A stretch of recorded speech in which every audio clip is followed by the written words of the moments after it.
Hi, guys, and welcome to the Gin and Tonic Show. I'm your host, Moose, and this is my producer, Nick. Our main discussion is about Islam in the 21st century. However, we will critique other religions and ideologies.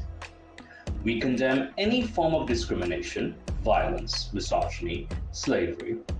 We do, however, embrace many perspectives and free speech if it is factual and correct, and not based on any hate. Throughout the show, we will be exploring different religious beliefs, practices, and their impact on society, ranging from politics, interpersonal relationships, and mental health of believers and non-believers. We hope to create an open dialogue for those who feel they're not heard, especially those who have doubts and have left their belief systems. If you are interested in exploring the complex topic of religion and wish to be part of an honest and open dialogue, this is the show for you. We also welcome feedback and discussion from our audience and listeners. The Gin and Tonic Show is a free speech platform where you can express your ideas without any fear of violence and repercussions or any consequences. Please do join our discussion in the live chat as well as the comments. Thank you for stopping by and enjoy the Gin and Tonic Show.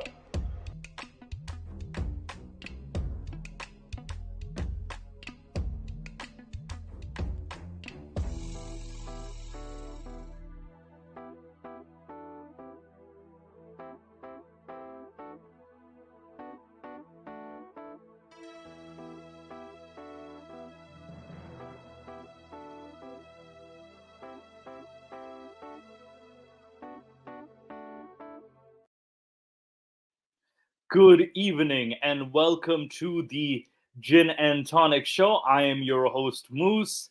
I know it's a bit late with the live stream, but I apologize. I was just wrestling yesterday.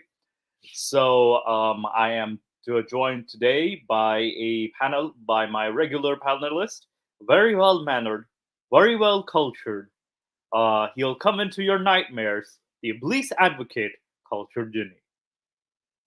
Hello, I am here to complicate things. Yes, he'll come into your nightmares and he'll say, if you have any supremacist views or any extreme views, he'll say, no, no, no, no, it's complicated. And he'll haunt you in your nightmares for that.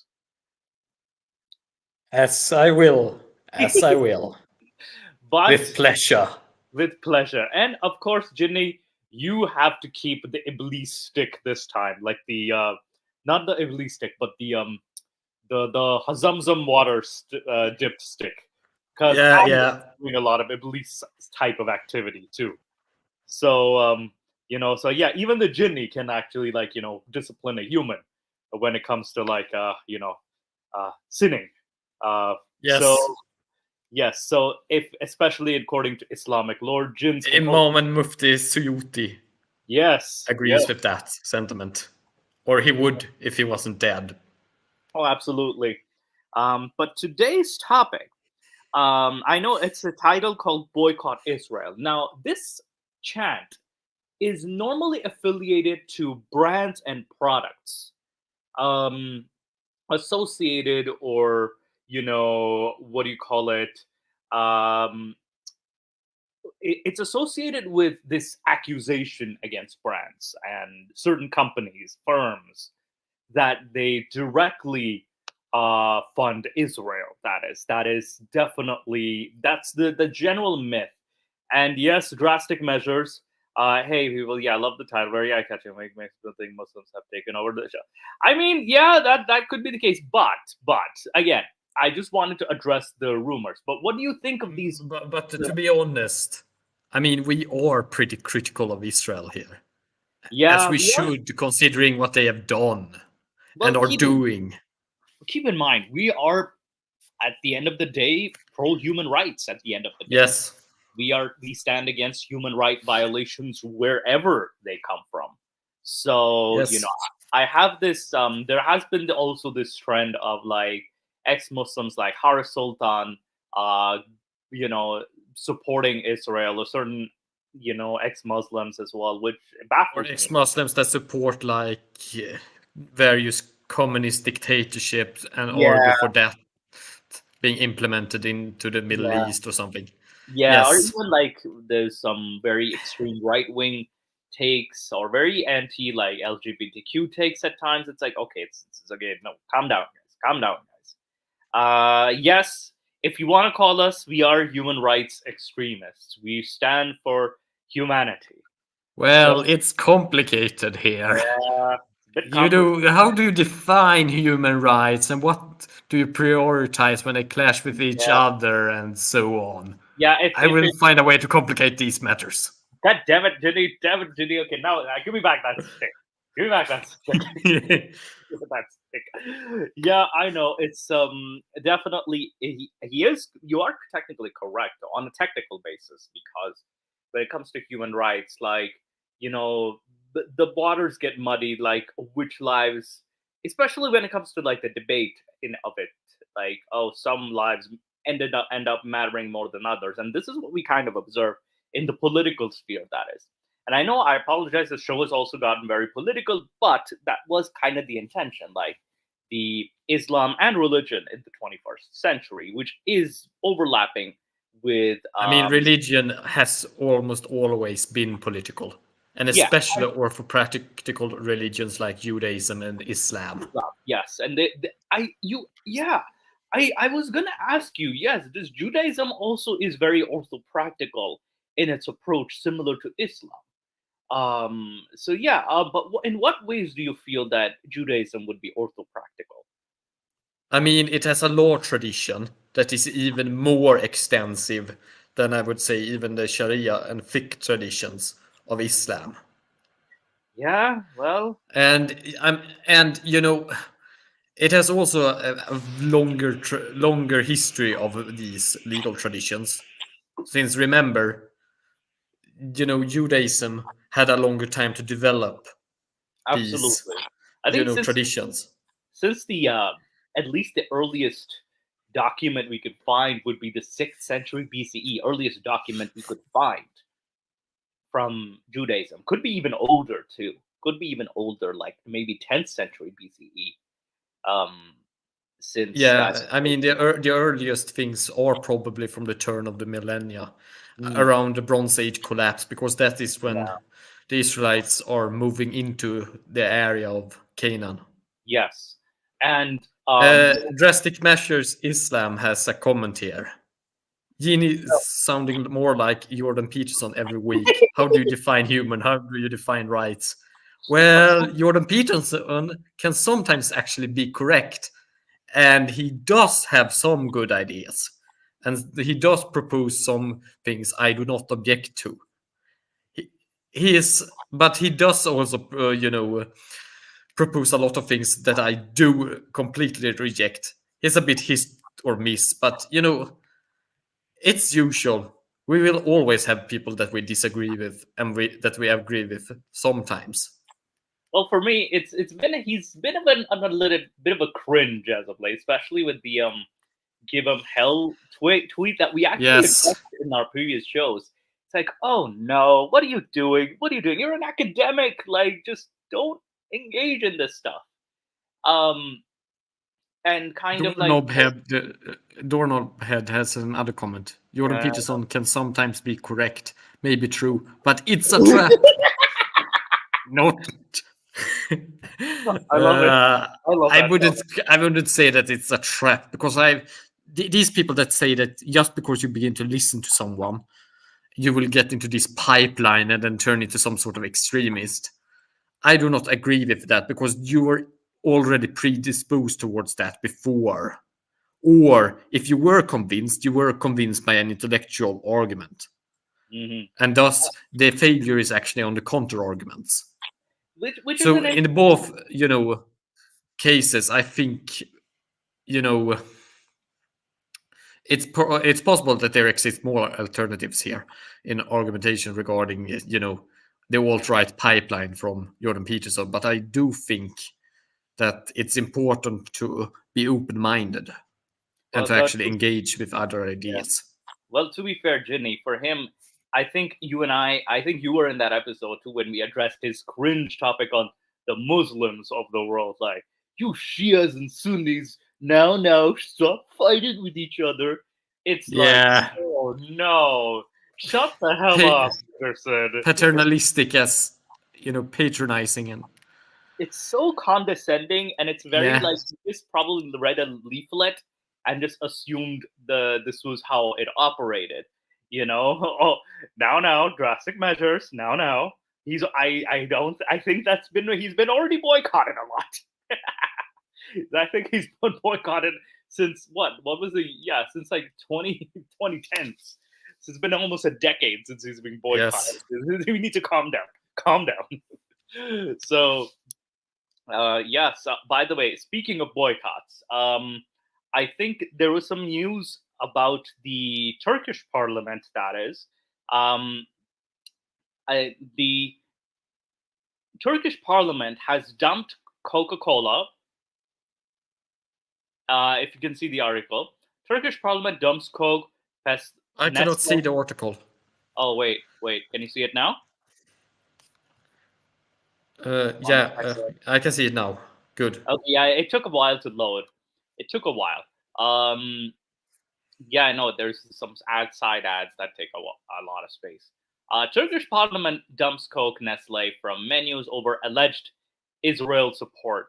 And now, this is very interesting. This happened on November 7th. Turkey's parliament removed Coca-Cola and Nestle products from its restaurants on Tuesday over their alleged, again, this is an alleged support for Israel amid the conflict in Gaza, according to an official statement and a source who named the two companies. The two companies did not immediately respond to a request for comment. The product of companies that support Israel will not be sold in restaurants, cafeterias, and tea houses in the parliament campus. But is it throughout the country, though? Turkey's Grand National Assembly said, without identifying the companies. Speaker Numan made the decision in order to support public sensitivity regarding the boycotting of companies who have openly declared their support for Israel's war crimes and killing of innocent people in Gaza. Now, parliamentary source said that Coca-Cola beverages and Nestle instant coffee were the only brands removed from the menus, adding that the decision was meant to respond to a huge public outcry against these companies for supporting Israel. Neither the parliament statement nor the source specified how Coca-Cola and Nestle supported Israel's war effort. Again, this is where I kind of pick my bones. How? Last month, Nestle said it temporarily shut down one of its production plants in Israel as a precaution, becoming the first consumer products giant to announce a response to the war. So, how is shutting down one of your production plants in Israel for a precaution supporting Israel? And this is also the Turkish activists have in recent days named both companies in social media posts that called for boycotts of Israeli goods and Western companies they view as endorsing Israel. So this is where, like, there's these big claims. Now, the Turkish parliament moved the first by a government or major organization to target big global brands over a month-long war between Israel and Palestinian militant group Hamas. Elsewhere, Barcelona Port Stevedores Union refused to load and unload any military material amid the war in Gaza, while Belgian transport unions refused to handle military equipment being sent to Israel. Which this is something we should be focused. This is definitely an interesting development about unions refusing to, support the war. Over the past month, Turkish President Tayyip Erdogan and his government have sharply criticized Israel's assault on Gaza and Western support for Jerusalem. Now, Israel has bombarded Gaza since the Hamas Venice fire killed 1,400 and seized 240 hostages. Now, this is Hamas's numbers. Gaza health officials say it's killed more than 10,000 Palestinians, including 4,100 children. Hundreds of thousands of Turks have taken to the street to protest against Israeli occupation into Gaza. So, again, this is an interesting, um, response from the Turkish parliament, and okay, Turkey, that country is so famous for not be for being right on the North Atlantic coast. Interesting. Um, so yeah, and funny story. If you search why is Turkey, top say why is Turkey in NATO? Yeah, yeah, and that's the irony that Turkey is in NATO. But what are your Though, to be honest, yeah? Turkey is still better than Hungary at the moment. Oh, really? Oh, really? Yeah. What's happening there? Orban is trying to blackmail Sweden even more than Erdogan even did. Oh, geez. Over, like, wait, what are they blackmailing Sweden over? Oh, Sweden is trying to get into NATO, but now Erdogan has said that he will let the process go through and Yeah. written on it, and now it's only Orban left. Oh, okay. So it's like And he's still denying it. Yeah. Oh my goodness. Oh my goodness. So And I would also say that when it comes to democracy, Hungary isn't better than Turkey in many regards. It's worse. I right would now. not be surprised. I would not be surprised. That country is heading for a large amount of issues. Yeah. Another. Let's back to the topic at hand. This is from the Straits Times from Asia. Malaysians boycott companies and goods with alleged ties to Israel in support of Palestinians. Again, this is also happening. Now this is kind of getting global. Lists of companies with alleged ties. I would say something about these boycotts before we go on. Yeah, I yeah, actually support private initiatives to boycott wares to Israel because they are private, and there are also a lot of these companies that they want to boycott because they support Israel, or private companies that want to do that. It's their right to do that. Yeah. Within certain reasons, because there are certain exceptions to this, but generally I would support it. Generally, would you support like a boycott? But Yes. for me, it's more like how the company, because it's over rumors. What I've found that is this even true? Like, are they supporting the Israeli military, or are they even Israeli companies to begin with? Yes. So this also we have to address as well. Like, are they, is it, how true are these rumors? Because again, so far these are rumors. These are these are rumors, and you should establish fact before. But I would say that the act itself isn't problematic. Oh no, the act because itself, you still have the right to deny services to people you do not like. You should have the right to, within certain extent. And you should also have the right to not buy things. Oh, absolutely. There's no problem with that. I think it's more like, is this true, or is it just a rumor being spread? I think That's another matter. Yeah. But So even then, the worst you're doing as a private person, if you decide to not buy something, is that you have decided to buy somewhere else. Yeah. And if these and the thing is, with a lot of these companies, I also have to establish they are publicly limited companies. They are public limited companies. Their financials are public.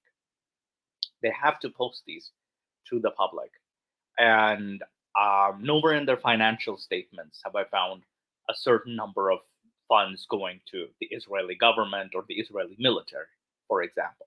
And these are American-based companies too. So I mean, it also depends. It depends how many of their daughter companies. That's how you say it in English, right? When you have subordinate sister companies or daughter companies, something like that. Yeah. Subordinate companies. Yeah. Actually, do pay tax in the USA, because sometimes you divide the company in such a way that you have only a small branch in the US as the main company, and then you have a lot of subordinate companies elsewhere where they pay taxes in other places. Yeah, and they have they could have set it up. I do not know how Israel's tax policy is, but they could set up things like that, so that the majority of the tax is actually going to Israel? I do not know. Yeah, again, this is where I want to kind of see like how true it is, because I want to see the rumors, and then see what the reality is. There's lists of companies with alleged ties, um, and this is circulating around social media, with Malaysians being urged to boycott amid the war, Israel-Hamas war. Among these companies are American food franchises, which are usually targets every time when there is a renewed conflict in Gaza due to the U.S. government's pro-Israel stance. This time, however, some employees are countering the boycott calls, taking to social media to say that these boycotts are affecting their livelihoods. Some Malaysian politicians have also urged caution in the country's response to the conflict, in a view of a possible impact on trade ties with the West. So, again, we have to also consider these factors too. This is an interesting factor. Malaysia's Muslim majority population, deep sympathy for the plight of Palestinians, coupled with strong words by Prime Minister Anwar Ibrahim against the bombing of Gaza by the Israeli Defense Forces that has killed thousands, have fired up those who hope to push for a ceasefire and help the Palestinians from afar. Now, entering in its fifth week, the conflict has killed more than 1,400 Israelis and 9,000 Palestinians. Now, Malaysians have held big pro-Palestine rallies, with the government designating last week as a Palestinian solidarity. Other Malaysians, including celebrities, have said on social media that they need to do more than just hold protests. Now, a well-known Malaysian entrepreneur, Vivi Yusuf, posted a video on Instagram saying, "If we think we are helpless, guys, we're really not. Keep praying, keep donating, keep speaking up, keep posting, keep boycotting." In the post, which garnered 3,500 likes, she wrote, "I'm not a fan of boycotts, but this time it's literally a matter of life and death. If we keep funding the global companies that give to the IDF, why would they stop? They only care if their sales go down." Now, there are different lists. Again, there's no consistent list. This is what I agree with. There's different lists around social media with each showing scores of mainly consumer brands.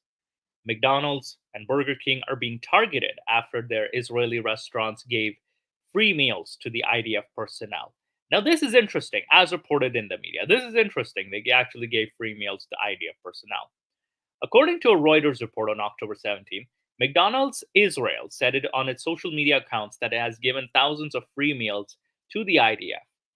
Newsweek reported on October 23rd that Burger King in Israel posted photos of the company donating food to Israeli soldiers.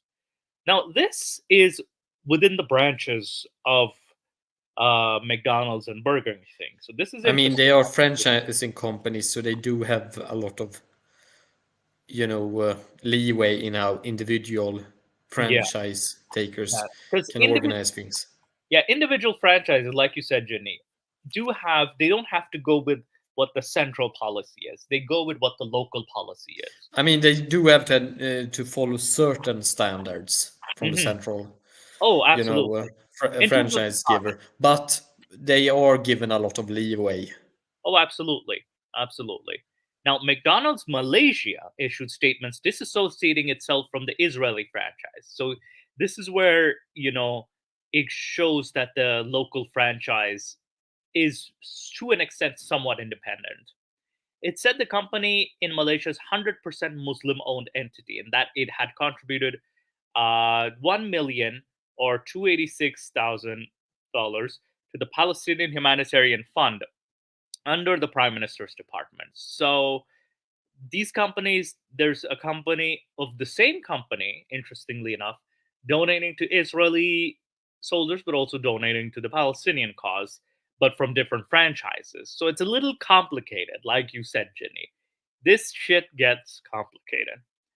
In an Instagram video, a deaf McDonald's worker named Izwan said in a sign language, "It is not easy for employers to accept those with disabilities like me. I hope the boycott does not continue." In another video on social media, one McDonald's employee said she was shamed for wearing her uniform in public. Another said, "My 8-year-old daughter told me that a friend said my burgers are haram or forbidden for Muslims." The video said that the boycott was affecting 18,000 McDonald's workers as well as food delivery riders. On Friday, Malaysian police said they arrested 2 local men over suspicions of hacking the digital menu screen of a fast food outlet on Tuesday. Selangor Police Chief Hossein Omar Khan said the police received a report from an outlet manager saying food products had been changed to show blood, bombs, and bullets. Proud sponsors of Israeli terrorism. Yes, Ginny, you had something? Yes, I wanted to tell you something, and that is that Doorknob had stated Oh, here, I'm sure the Hamas numbers are as reliable as numbers from China's CCP.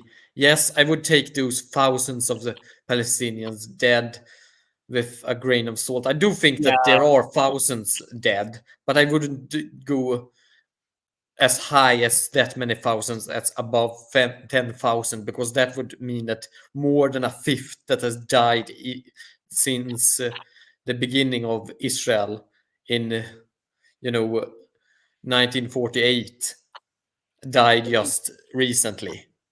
I don't yeah. think that it has intensified that much, but I would believe that probably it is around a couple of thousand at least. Yeah, and I think D. Boudreaux also makes some. I don't know how reliable those numbers are from the Hamas ministry. Mossab Hassan Yusuf wrote about them inflating numbers in 2010 in his book. So there is, yeah, I think, like you said, we would have to take some of the numbers with a grain of salt. Because we also have no other source telling us like what are the numbers of casualties in the Gaza region. Um, so this is where we're kind of like in a bit of a like weird confusion. So that's why they say according to Gaza officials. Again, they could be true. They could also be closer to the number. We just don't know. Back to the article. Like again, there's a lot of um, abuse that the brand's employees are facing just because there's this idea that the brands overall support Israeli military when, like we just saw, it's not exactly it's just one brand in Israel, like one franchise just giving out free food, and Yeah, then another one brand, branch of a bigger company that is yeah, doing it. and then one branch of the same company is actually donating to the Palestinian cause. So they operate relatively independently. Some Malaysians are also boycotting coffee house chain Starbucks. Oh my God, this. I remember, Ginny, Starbucks, people used to have this rumor that Starbucks, because it's giving bucks to the Star of Israel. I'm like, oh no. Like, this is where. How many How do flags? people even get those associations? I don't know. Ginny, here's the thing. So many flags of the world have stars on them. Yeah, So, I mean, this would be like saying that Ethiopia, Morocco, and Israel are all associated because they all have the same symbol, the yeah. Star of David. Yeah, so if anything, you could even be supporting Morocco at the same time. So stupid. They said that the American based. And at least in that case, I mentioned the same star has the same origin. Yeah, It's the same symbol. Here, it isn't even that. yeah, it's not even the same symbol. Also, especially in Starbucks is an American company. Like I said, it's say here, American based chain. It's not a Israeli chain. It's an American chain, and it's in the its home office is in the United States. It's not in Israel. Um, there's a Starbucks that operates in Saudi Arabia. There's a Starbucks that operates in Qatar. There's a Starbucks that operates in what do you call it, India, or the United States, and Canada. There's no single like Starbucks that it's all over the planet. But yeah, they said that the American based chain sued its labor union in the US state of Iowa over a union social media account stating support for Palestinians, pointing to an Associated Press report dating October 19th. Yeah, so there's been also, yeah, I remember this situation where the union workers were like, oh, they stood with Palestine, and then the company kind of like was against that, so they distanced themselves. So there was some story about this. This is kind of true. Like I said, shit gets complicated. A barista at a Starbucks outlet in Malaysia who declined to be named said, "Before this boycott, we could get 30,000 a day in sales. I don't know RM, but now we're lucky to get even 10,000." Food and beverage giant Nestle is also the owner of the names on the list of brands to boycott. According to news reports, it has plants in Israel. Also, by the way, I'm not pro these companies. I dislike most corporations, but this is a bit of a stretch when it comes to like accusations like this. Nestle Malaysia, which produces products such as Milo, Nescafe, Maggi, and Kit Kat, said on Tuesday that an email response to queries from Straits Times are made in Malaysia by Malaysia. In this case, it being Nestle, I just think that they deserve it, regardless if they are associated with Israel or not.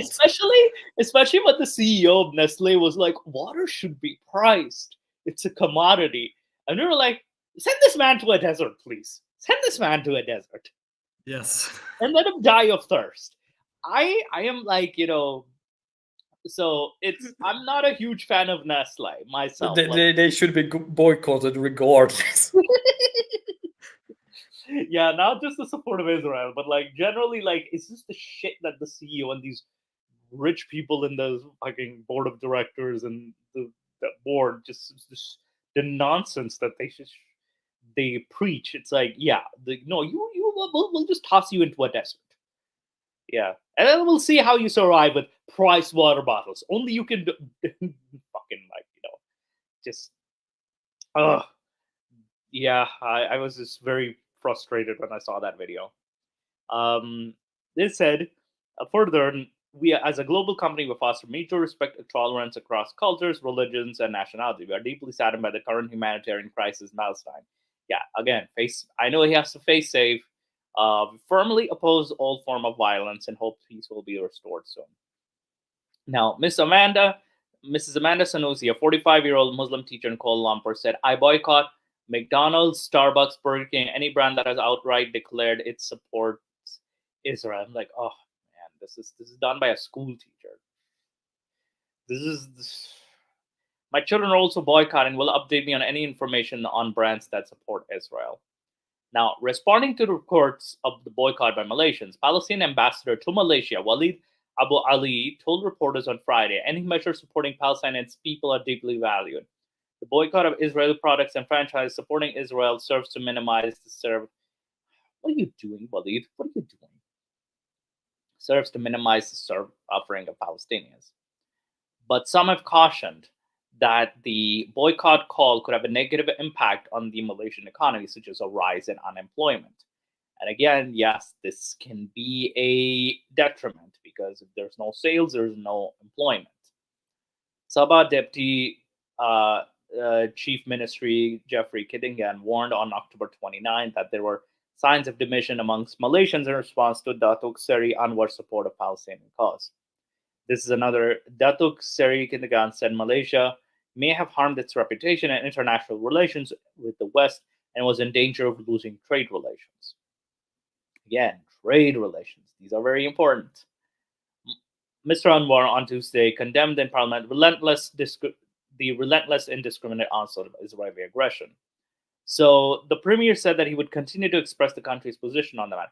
While he did not take a stance on the boycott calls, he said, "We are a trading nation actively engaged in regional and international commercial and economic activities, proactively reaching out to foreign direct investments to drive our economic advancement. So Malaysia is deeply, profoundly tied to what happens everywhere in the world." So this means one thing: money matters more than the cause itself.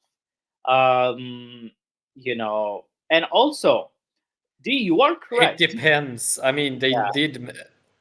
What do you really mean here? Because there are people that are actually ready to maybe buy inferior products or maybe even, cause economical damage on themselves just to boycott Israel. And it's their right to do that as long as it is done by, not buying services or products. Yeah, and D, you have a good point. These huge companies are hard to boycott because they make everything. And I kid you not. You have to say everything. Nestle makes Yeah, food, cat food, like literally everything from cat food to like treats and actual like food, yeah, milk and stuff. cereals, Yes, breakfast cereals. They make candy. They make also food preservatives as well. yeah, and of course, yeah, drastic. You bring up an interesting point. How about that boycott Pakistan movement over the planning small food That's businesses? kind of like a whataboutism, though. But Yeah, still, I would say that yes, they do not boycott other, yeah, at other occasions, and yeah, Israel and the Palestine conflict is kind of a shibboleth. It's kind of something that you boycott or show your anger about in order to show how pious or how righteous you are. yeah. It's become like this. This is You, why. it's the same among, not only among Muslims, it's the same among certain leftist groups where they Yeah, will, condemn Israel for, the violence in Palestine, which they rightfully should, and then totally ignore every other conflict yeah, because it's the thing you do to show your allegiance, to show how righteous you are, that you follow the group's yeah. ideas or and, Okay, drastic. You have an standards interesting of take. justice. Drastic is an interesting take. Yeah, boycotts can really will only really work under very specific circumstances, especially to impact a country. The world's economy is too interconnected, and as Dee says, dominated by large corporations. Yes. Largely correct, but though you would be surprised by how much certain specific boycotts can cause chain reactions in a company, because if a company is kind of like it's kind of like built upon everything being stable, because everything is interconnected in a company. So if certain parts begin to struggle, they might drag down the rest of the company, Yeah. because everything was designed to be absolutely on the edge, or that's mostly the case in most situations. Yeah. And Yes, yes, drastic measure, I know that you use the term specific, but I yeah, wanted to go into those specific circumstances, yeah.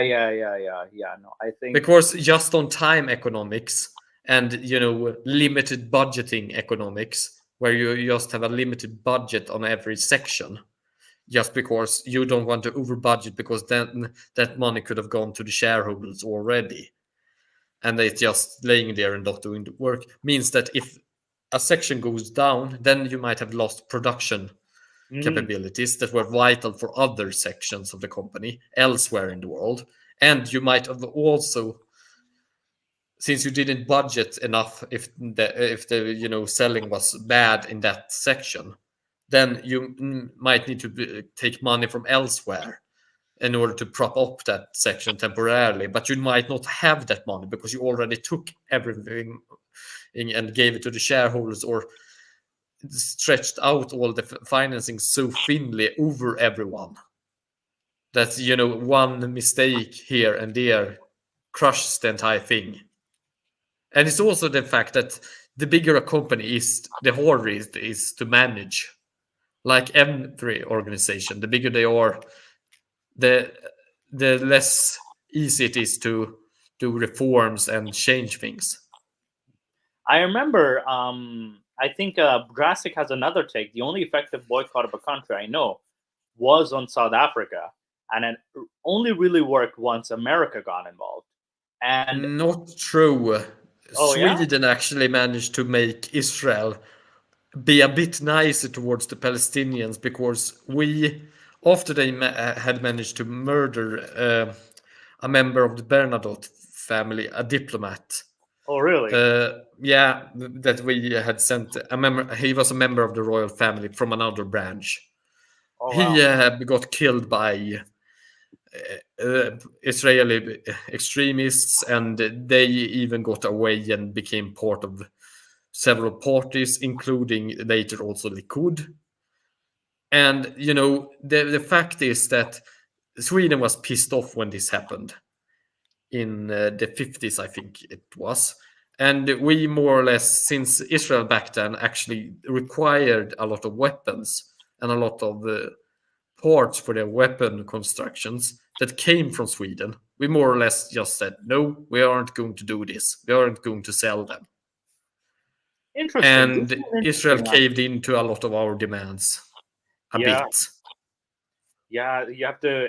That's a very interesting example. But I'm also saying that the South African boycott.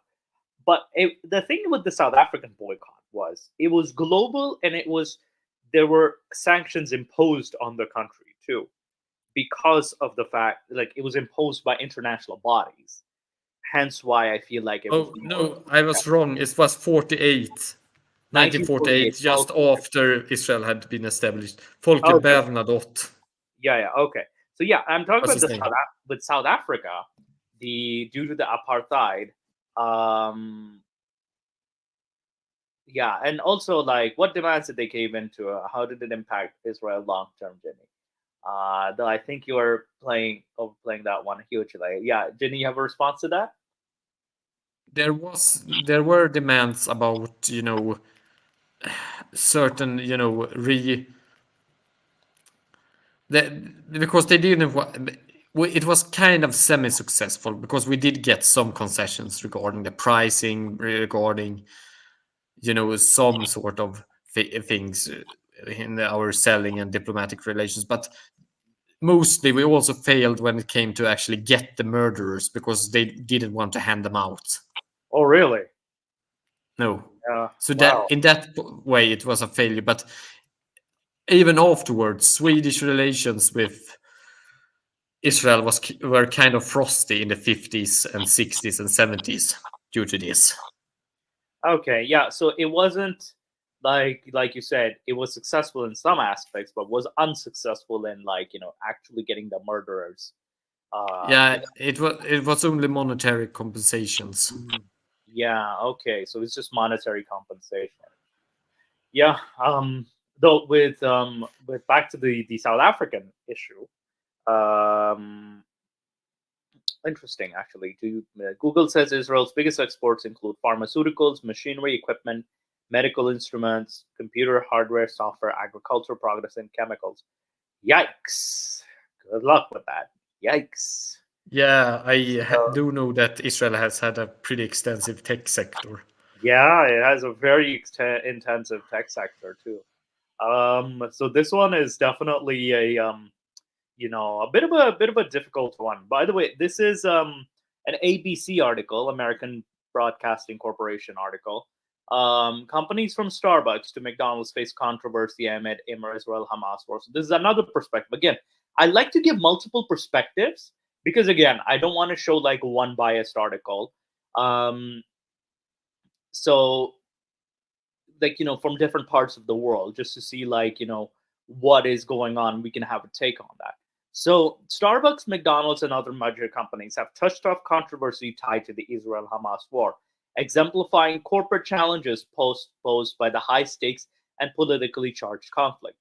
Starbucks sued its union. Yeah, I was mentioning the story. Starbucks Workers United earlier this month after the labor organization posted a since-deleted message on X, formerly known as Twitter, expressing solidarity with Palestinians. The message from the union triggered calls to boycott Starbucks, when some appeared to mistake the union's position for that of the company. Interesting. So there was a call to boycott Starbucks for supporting Palestinians. Interesting. So I'm guessing it was from the pro-Israel, pro-Jewish population. At McDonald's, an Israel-based franchise announced free food for the members of the prompted consumer backlash and messages from other franchises distancing themselves from the move. Yeah, so we kind of see it's definitely both sides are kind of back and forth. It's a very difficult cancel culture boycotts. Yay. Yeah, I know. It's definitely it's culture oh boy. Sorry, I just lost my train of thought. Hundreds of meanwhile took a petition with the issue of the public letter by CEO Sundar Pichai when they deemed was in favor of Israel. In response to ABC News, Starbucks pointed a statement on the company's website. We strongly disagree with the views expressed by the Workers United, including its local affiliates, union organizers, and those who identify members of Starbucks Workers United. None of these groups speak for the Starbucks coffee company, and do not represent our company's views, positions, and beliefs, executive president and chief partner said in a statement. A spokesperson for McDonald's told ABC News that the company is primarily focusing on ensuring safety of employees. To support people of the region, McDonald's made $1 million donation, split evenly between Red Cross and the World Food Program, the spokesperson said. Google did not respond to ABC's news to comment. There was a sharp disagreement nationwide over the Israel-Hamas war has manifested in the statements, a response to statements made by the large, often high-profile companies. Now, for me, I'm kind of weirdly also like, this was gonna happen eventually. It was gonna be addressed. And also, like, these companies are finally now having to like cave in of sorts, but also like I'm thinking like there's this is kind of like also like it's kind of biting them too in a way. Like the globalization is kind of biting them in the ass. Corporations have faced blowback from advocates on both sides for stances considering either insufficiently sympathetic towards Israel or Palestinians. This is true. I mean, some executives have resigned amid backlash from some prospective employees have had job offers rescinded over their remarks. We talk about the militant group, blah, blah, blah. Over the days after the Hamas attack, the response from major companies was swift. So, Amazon CEO Andy Jassy said the attacks against civilians in Israel are shocking and painful to watch in a post on X, hoping that peace arrives soon. Some advocates, however, reprimanded companies that remained silent in the days immediately after the attack. And this is the kind of I remember Jenny when it was Batista's profile who was actually just nominated as like a judge for bodybuilding contest, and people are like, "Why are you silent on Israel or Palestine issue?" And it's like, he's a bodybuilder, he's a wrestler, he's nothing to do with this. Yes. So even staying silent can get you in hot water. It's so difficult navigating this conflict. So I mean, this is also one of those reasons as to why I don't like discussing this conflict, but you drag me into it. I know. I love you, Jindy. I love you, Jindy. Also, I owe you big time to come to your channel, and if ever you do a live stream, I have to come to your channel and support the topics that you like. So yeah. If I ever do a live stream format, I am thinking of doing that in the future on my channel. Definitely. Something to check out. By the way, sorry, I forgot. Quick shout out to Ginny's channel, by the way, Cultured Ginny, the channel for humanities. This is in where Cultured Ginny discusses history, he discusses mythology, he discusses different parts of modern history in the 20th century, even the 21st century. He discusses the reasoning behind, like, for example, why certain punishments in the past were very harsh. And he takes a very non-biased approach. I do try. I mix a lot of. I mostly do older history, but I also do other stuff than both recent and older history. Yeah. I do, for example, culture stuff. I do mythology. I do religion. I do also do some logic things as well. Yes, about logical fallacies. I do a lot of stuff. I think you also addressed there was also the differences between the Iraq and the Ukraine war. That was an interesting video you did. What were the differences? What are the similarities? So you also did on jinns as well, which was an interesting video on vampires. So it's on Swedish mythology and folklore too. So yes. Very interesting. And also you do a lot of Islamic folklore as well. Yeah. I mean, most of the stuff, like half of it, it's either about Islam or things related to the Middle East. Yeah, so especially like related to the Islamic world in general. Yes. And it's a very interesting channel and topics that he does. I am a huge fan of his channel, so please do check out. When if you happen to share this or see this part of the video, do check out Culture Ginny's channel. So back to the video. And yes, there's the 1,000 subs party because you know there's also like he's getting close to 1,000 subs. So yeah, Ginny, Yes. we're definitely getting close to it. Um, so okay, yeah, drastic, interesting list. I guess that a lot of it goes by a byproduct of U.S. investment. Could be the possibility, and perhaps cultural boycotts may be more effective than economic ones. A lot of ordinary businesses in Palestinian territories are tied to Israel economics, so they could get hurt. Yes, this is true, especially and there are some. It's a bit complicated when you go inside the region because you also have some local shops that are connected to Israel for like importing certain items to like in the Gaza or the West Bank region, for example, and you also have certain workers from Gaza or West Bank who have to sometimes go into Israel's territories to actually find work as well too. So you have to make a livelihood somehow. So this is definitely a also an interesting factor to consider. So it's not as Yeah, simple. this is the thing with boycotts and the sanctions and the like. If you do them, there is always the risk that people that shouldn't get hurt by them. Yeah, absolutely. And I think in the last article, as you mentioned, a lot of employees from Malaysia were also getting affected, even though they have no political affiliations, no ties, and they're generally just the frontline workers, so to speak, who are most likely going to get, the brunt of it if a company, for example, fails to meet its mark. There's going to be, quote unquote, like what's that term? Layoffs. So there's going to be layoffs, and it hurts the frontline workers. So you have to consider those factors as well. Yeah, because when you hurt the sales of a company, you hurt the bottom line, and thus, Mm. in the end, you will the and since a company is out to make a profit, they will try to squeeze the workers.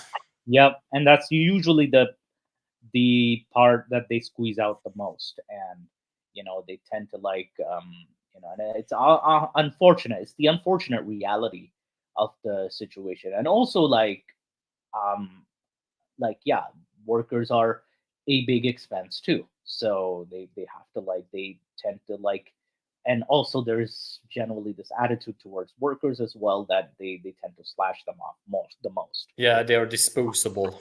Yeah. um Uh, Also, I back to the. I know, it's a bit. Yeah. So speaking out doesn't require companies to take a stand on Israel-Palestine conflict or to sit in for a seminar for Middle Eastern politics. Jonathan Greenwald, CEO of Anti-Defamation League, said on X. In all, more than 150 corporations have released statements condemning the initial attack, according to a collection of public statements assembled by Yale University professor of management Jeffrey Sonnenfeld. The list of companies includes top firms such as Microsoft, Goldman Sachs, JP Morgan, Chase, Verizon, and Tesla. Further, some executives have made pointed remarks that highlight a personal connection with Israel. Like, I'm heartbroken by the atrocities we have witnessed, and over the last few days, I have been on a phone call constantly with friends and relatives from Israel. Pfizer chairman and CEO Albert Bourla wrote on LinkedIn post. I know I'm not alone when I express my shock and grief about the ongoing situation. Now, Sarah Bowl, a professor of organizational behavior and Stanford University graduate of business, told ABC News that companies less scathed by public backlash have condemned the Hamas attack and acknowledged the long history of conflict in the region. But she added that corporate response to Israel-Hamas war raises questions about the impact of such statements. So yeah, you have to be a bit careful when you make such statements. What problem is being solved by issuing these statements? Some of the corporate statements condemning Hamas have drawn criticism from advocates who say they fall short of offering sympathy or the suffering and oppression of Palestinian civilians. The lack of any statement of condemnation of Israeli military tactics or support of Palestinian rights is particularly concerning, given that many of these company leaders and their companies have adopted stances promoting diversity, equity, and inclusion in the workplace. So this is Council on American Islamic Relations, or CAR, said. Then there's also the Starbucks, we are opposed to violence, blah, blah, blah. So we've already covered this. CEOs have a distinct role. So yeah, this is kind of the, the situation at the moment. This is a very, quote unquote. Yeah, Ginny, did you have anything to add? Crap. No, just that boycotts, again, they are a tool that could, they are a blunt tool and can hurt others that you do not intend to hurt with the boycott. But it's a tool that you always, or almost always, should have the right to employ. Oh, absolutely. Absolutely. I'm just gonna see. 1 second. There's a little issue on my end. The only exceptions where boycotts might not be allowed is that when it comes to greater, food companies that decide to not sell food to starving people or something like that. Yeah. Or, like medicine or something to a country where they are at war or something. I mean, in certain cases, you have to say, I know we need to allow certain basic human necessities. And those things can't be can't be, but a company can't decide to boycott a country to, not sell. Oh no! Oh, absolutely. And also, I do see that there is a slight silver lining. Like sometimes you can end up supporting local production of your goods. That is so. But and also at the same time, this also goes to show that there is a need for local production. That is, so local companies to even exist. Drastic Measures Islam has a comment here. This is the only channel that can argue Israel-Palestine from the middle and not get a hate backlash from both sides. Maybe miracles are real. Indeed, this is truly a miracle. Because in my experience, the opposite is usually the case. Yeah, again, keep in mind, Jinni, this is a miracle from Allah subhanahu wa ta'ala. Has given us the miracle. Alhamdulillah. Alhamdulillah. And also it's also a miracle from Elohim and Yahweh as well too. So shalom Yahweh, shalom, praise be the Lord. Praise be the Lord, yes. So we have to thank both the gods to help us in this endeavor. Okay, so there's also there is this rumor that Pepsi stands for "Pay Every Penny to Save Israel." Have you heard of that rumor, Jenny? Oh yeah, I remember that old one. Yes. Yes, and it's going around again too. So I actually it resurfaced in October this month actually, and so finally. Might I add something? Yeah. I suspect that a lot of these controversies are, started by people that just want to start things because it would be, cool to start something and you want the fame of starting something like this. Yeah. So they begin to make things up just to, be listened to. Yeah, it could be. People are attention seekers and thus they do this kind of thing. Yeah, but I just don't know who started this. It's just like it was, and it's also part of like this mass, what do you call it, hysteria, so to speak. It's kind of like mass hysteria. So this is where I see like there's a long-standing internet claim suggesting that Pepsi stands for "Pay Every Penny to Save Israel." This claim implies that the term originally evolved from Pepsi, which the C instead of the S, meaning pay every penny to create Israel. And again, this is shared so much in and this is a fact check. Rumor scanner teams research into the history and its supposed connection to Israel reveals that the interpretation is baseless. Name company does not have such a full form. Surprise. Yes, surprise, surprise. There's no evidence evolved from PEPCI. Now, origin of the claim. A 2019 report titled "Really What Happened to Your Pay Every Penny Pence to Save Israel" from the US-based Policy of Institute Middle East Forum, written by Turkish journalist Burak Begdil, refers to the interpretation of Pepsi as a conspiracy theory. He first came across this theory in the 1980s, which is interesting. The 1980s, so it's been going on for a while. And it encountered again among his Muslim peers while studying in England in the 1990s. And Ginny, I tell you what, I used to believe in this nonsense, or I used to as a kid. And then it was like, that doesn't make any sense because I used to like Pepsi.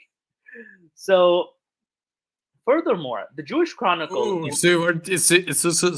So Moose, you were taken over by the taste of Pepsi. Your brain was by Pepsi to like Israel. Yes, I was addicted to the devil's drink. No, but seriously, these conspiracy theories, it's actually kind of frightening that people actually believe these things seriously. You know what, Ginny? There were pamphlets distributed in the area that I used to live in Pakistan. I know, because I've gotten the same thing, but in Arabic. Really? Oh my god. Yes. Oh my goodness. And there were like YouTube videos back then, and and this was YouTube in its infancy around 2008 or 2009. And it was like this, this Disney movie is talking about Dajjal, like Lion King is about Dajjal, and it's like, oh no. Drastic measures. Yes, very much. We are very much sponsored by Pepsi. That is why we work without any budget or anything at all. Oh man. This is why Pepsi needs to up its payment. This is sarcasm, by the way, and a complete and utter joke. I know, but like Pepsi really needs to give us some fun. What the hell, Pepsi? Again, I'm joking, but yeah, if Pepsi really funds us, they need to give us some dough. It would be nice to have some dough for our work for them. A 2008 report from the Middle East Media Research Institute features an interview with Hamas MP Salim Salama, who suggests that the full form of Pepsi stands for "Pay Every Penny to Israel." No wonder why this was taken seriously, because it was an Hamas MP who said this nonsense too. Like, fuck's sake, guys. In a 2009 video report, the same institution, Egyptian cleric Hazem Abu Ismail, of course he's an Egyptian cleric, he makes a similar claim. From the report, it's understood that the Egyptian religious leader Hazem Abu Ismail claimed that in the Egyptian channel Al Nas TV that the acronym Pepsi stands for "Pay Every Penny to Save Israel." However, no sources have been cited to support these claims. Is there an actual acronym for Pepsi? Upon the investigation, the rumor scanner team looked in. Oh, by the way, even though this is an old rumor, this article is recent, or October 2020, because it's circulating again. Upon investigation, the rumor scanner team looked into the history of Pepsi's foundation and its naming. The Pepsi's store website, an article titled "The Birthplace of Pepsi" that chronicled the brand's history. It's learned that the 1898 local pharmacist Caleb Bradham from New Bern, North Carolina, United States, invented the original formula for Pepsi Cola. Initially, it was called Brad's Drink. The beverage was made from ingredients like sugar, water, caramel, cola nuts, etc. The website does not provide any information regarding the full form of the word Pepsi. Neither does it explain the transition from Pepsi to Pepsi. However, it does offer insights into various slogans and taglines used by Pepsi over the years. For instance, In 1903, Pepsi's tagline was exhilarating, invigorating, aids digestion. In 1906, I think this was the original like tagline for it. Pepsi slogan was the original pure food drink. In 1909, racing enthusiast Barney Oldfield endorsed Pepsi in an advertisement as a bully drink, refreshing, invigorating, and a fine bracer before a race. And by 1920, Pepsi's theme was drink Pepsi Cola, it will satisfy you. And by the way, just to add another thing for Pepsi, Pepsi is one of the official sponsors of Pakistani cricket team and Pakistani cricket. So, like, it's an Israeli brand. Think about it this way: Israeli brand promoting Pakistan's Isn't cricket like huge in Pakistan? Oh, it's huge. It is huge. It's practically the national sport of that country at this point. Wouldn't it be a disaster if Pepsi actually withdrew its sponsorships? I know, right? That would be a big hit to the Pakistan Cricket Board and stuff too, because that would be a big hit because it's one of the main sponsors for the team itself. So Pepsi has been a hugely affiliated, and so has Coca-Cola too. So these are some big brands in like the sports arena. Further research into the Pepsi's naming found in the FAQ section reveals that the drink's inventor originally sold it under the name Brad's Drink. Later, he acquired the name Pep Cola from a local competitor and rebranded it as Pepsi Cola. So this is also like the story is completely different. There's another perspective regarding Pepsi's name. Since Bradham was a pharmacist, he was mindful of the health benefits of his beverage. He had included the enzyme pepsin. So this is where it comes from, pepsin, and cola nuts in its formulation. This might have influenced the name. Given the inventor's background, this theory seems plausible. In analyzing Pepsi's history, naming, and promotional strategies, there is no evidence linking it with Israel or suggesting that Pepsi stands for pay every penny to create Israel or pay every penny to save Israel. By the way, this company was mentioned and started in 1898. Israel itself was not even in existence at this point. It has been mentioned that Pepsi's journey began in 1898. On the other hand, the article titled The Day in History, May 14th, published on the historical website known as May 14, 1948, the chairman of the Jewish Agency declared the state establishment of the state of Israel for the first time in 2,000 years. That is to say, Pepsi came into existence at least 50 years before the state of Israel. 50 years. Furthermore, although state of Israel was established in 1948, Pepsi did not operate its business activities in Israel until before 1992. At the same time, the Arab League imposed a boycott in the areas of Palestine dominated by Jews to weaken them economically. At that time, since Coca-Cola had gained significant popularity in Israel, it faced a boycott from Arab nations. Yet Pepsi clarified that their absence from Israel's market wasn't politically motivated. Instead, they opted not to venture there due to the market's limited size. Upon attempting to do business in the country, the company was accused by a Jewish protectionist group of destroying youth with music, dance, and sexuality. And for this reason, Pepsi's kosher halal for Jews license was temporarily revoked. Oh, isn't it kind of funny that the Jewish protectionist group is kind of like sounds eerily familiar, doesn't it? It does. It does. I'm like, where have I heard this before? I've heard a fatwa like this before. Oh man, oh man, oh man. And interestingly, however, not just with Israel, but also in its birthplace, the United States, Pepsi faced opposition from Jews in 1973. From a report titled Jewish Organizations Demand Boycott of Pepsi Products, published the commentator of the newspaper Yeshiva University on February 28, 1973, it is known that several Jewish organizations in the United States called for a boycott of PepsiCo and Pepsi Cola products to put pressure on the Russian government against the ongoing oppression of the Soviet Jews. Oh, dear Lord.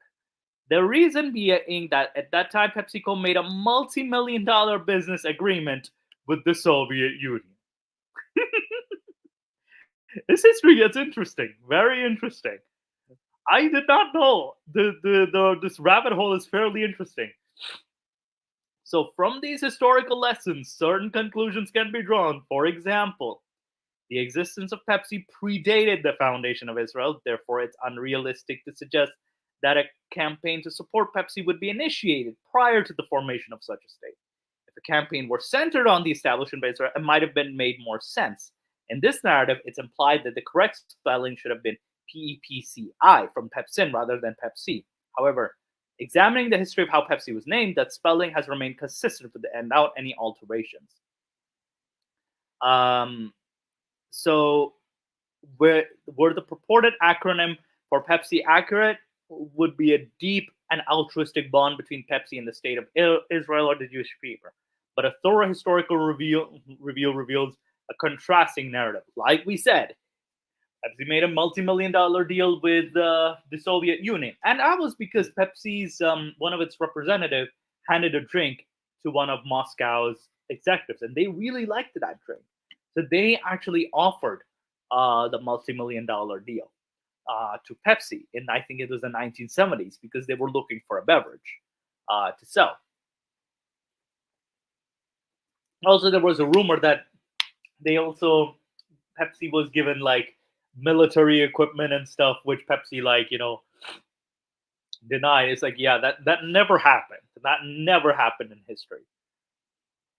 So yeah, so Pepsi's the original date. Rumor has been circulating. It's been circulating since 1980s. Wider attention since the digital age. Yeah, social media has kind of given this, this rumor in itself too. Of course, there's also I doubt there's another fact. Muhammad Yunus did not donate, and who is this? You know, a guy. Oh my goodness. Anyway, um, this is. Let me just see if this is even relevant. How old is this? Just give me a second. Give me a second, guys. Oh, this is from also October too. October 18th. Did Dr. Yunus recently? Oh no, in Bangladesh. Okay.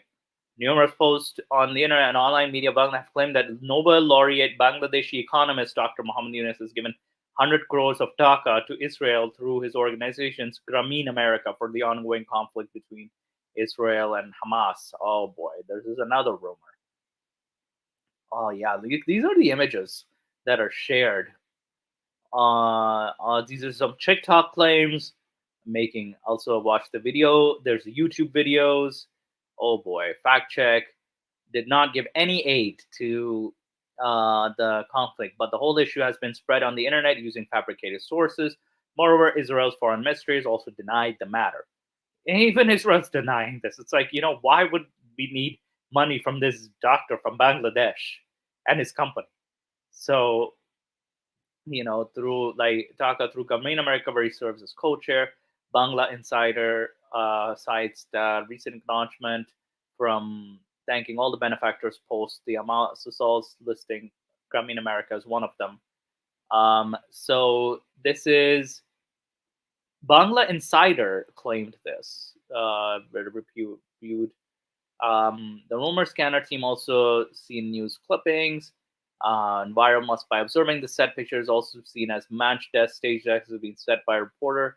So this is also another one of those rumors that is. So this is another one of those rumors of based on his no website, no can be found. Yeah, this is definitely,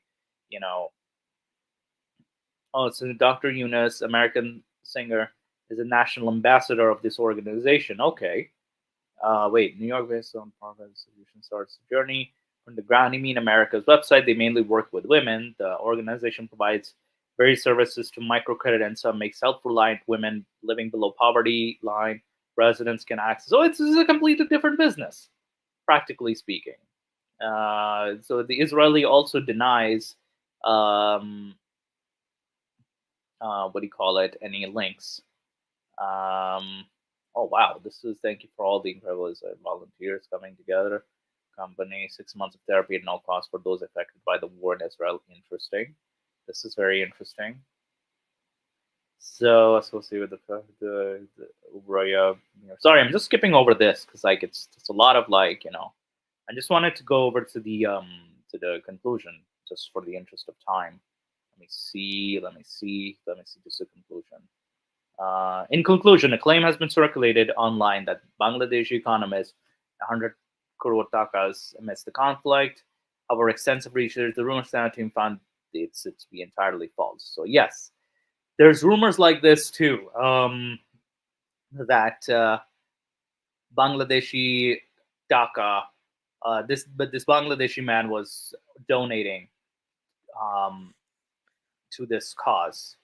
Yeah, way too easy to wreck someone's life. Yeah, I mean, it's malicious rumors that are spread to discredit people or to get them killed by violent reactions when people get angry over them. Yeah, so I'm guessing it's definitely something to target this particular doctor. Again, I don't know much about his history. This is the sort of thing that in the past used to get you in trouble for libel and Slander and libel. Slander and libel. Slander and libel. It's still a law like slander and libel, but it's more dealt with like civil suit, right? It's more of a civil suit at this point instead of a criminal matter at this point. It used to be a criminal matter in almost all of the countries in Europe and the United States because it was important to maintain your honor in the past. Yes. Yeah, honor was like this huge deal too with in the past. So, and I actually think in certain regards, I actually think that on the other hand, I'm very pro free speech, but I do also recognize that slander and libel is in the cases where you shouldn't be able to do free speech because you're actually lying with the intention to smear someone that they got consequences socially. Well, there are. I know in the Canadian Criminal Code, or in actually in the Canadian system, you have to like establish a certain factors. It has to be something in public, especially like widely distributed. It has to be widely distributed, and it has to affect the person financially or in terms of in risk. It could put them in risk, like in danger. So this has to be demonstrated by the claimant or the appellant. So the prosecution, or in depending on what circumstances it is, it has to be proven that this was the damage. And there is a very high threshold for slander and libel. That is especially libel, because slander is because it's the spoken word. Libel has like a bigger, I don't remember, but it has a very big compensation for you if you are a victim of libel. So because the laws were invented when the printing press existed, when newspapers were a widely circulated thing. So it's probably because it was easier to spread things, far and wide with the written word than it was with the spoken word back then.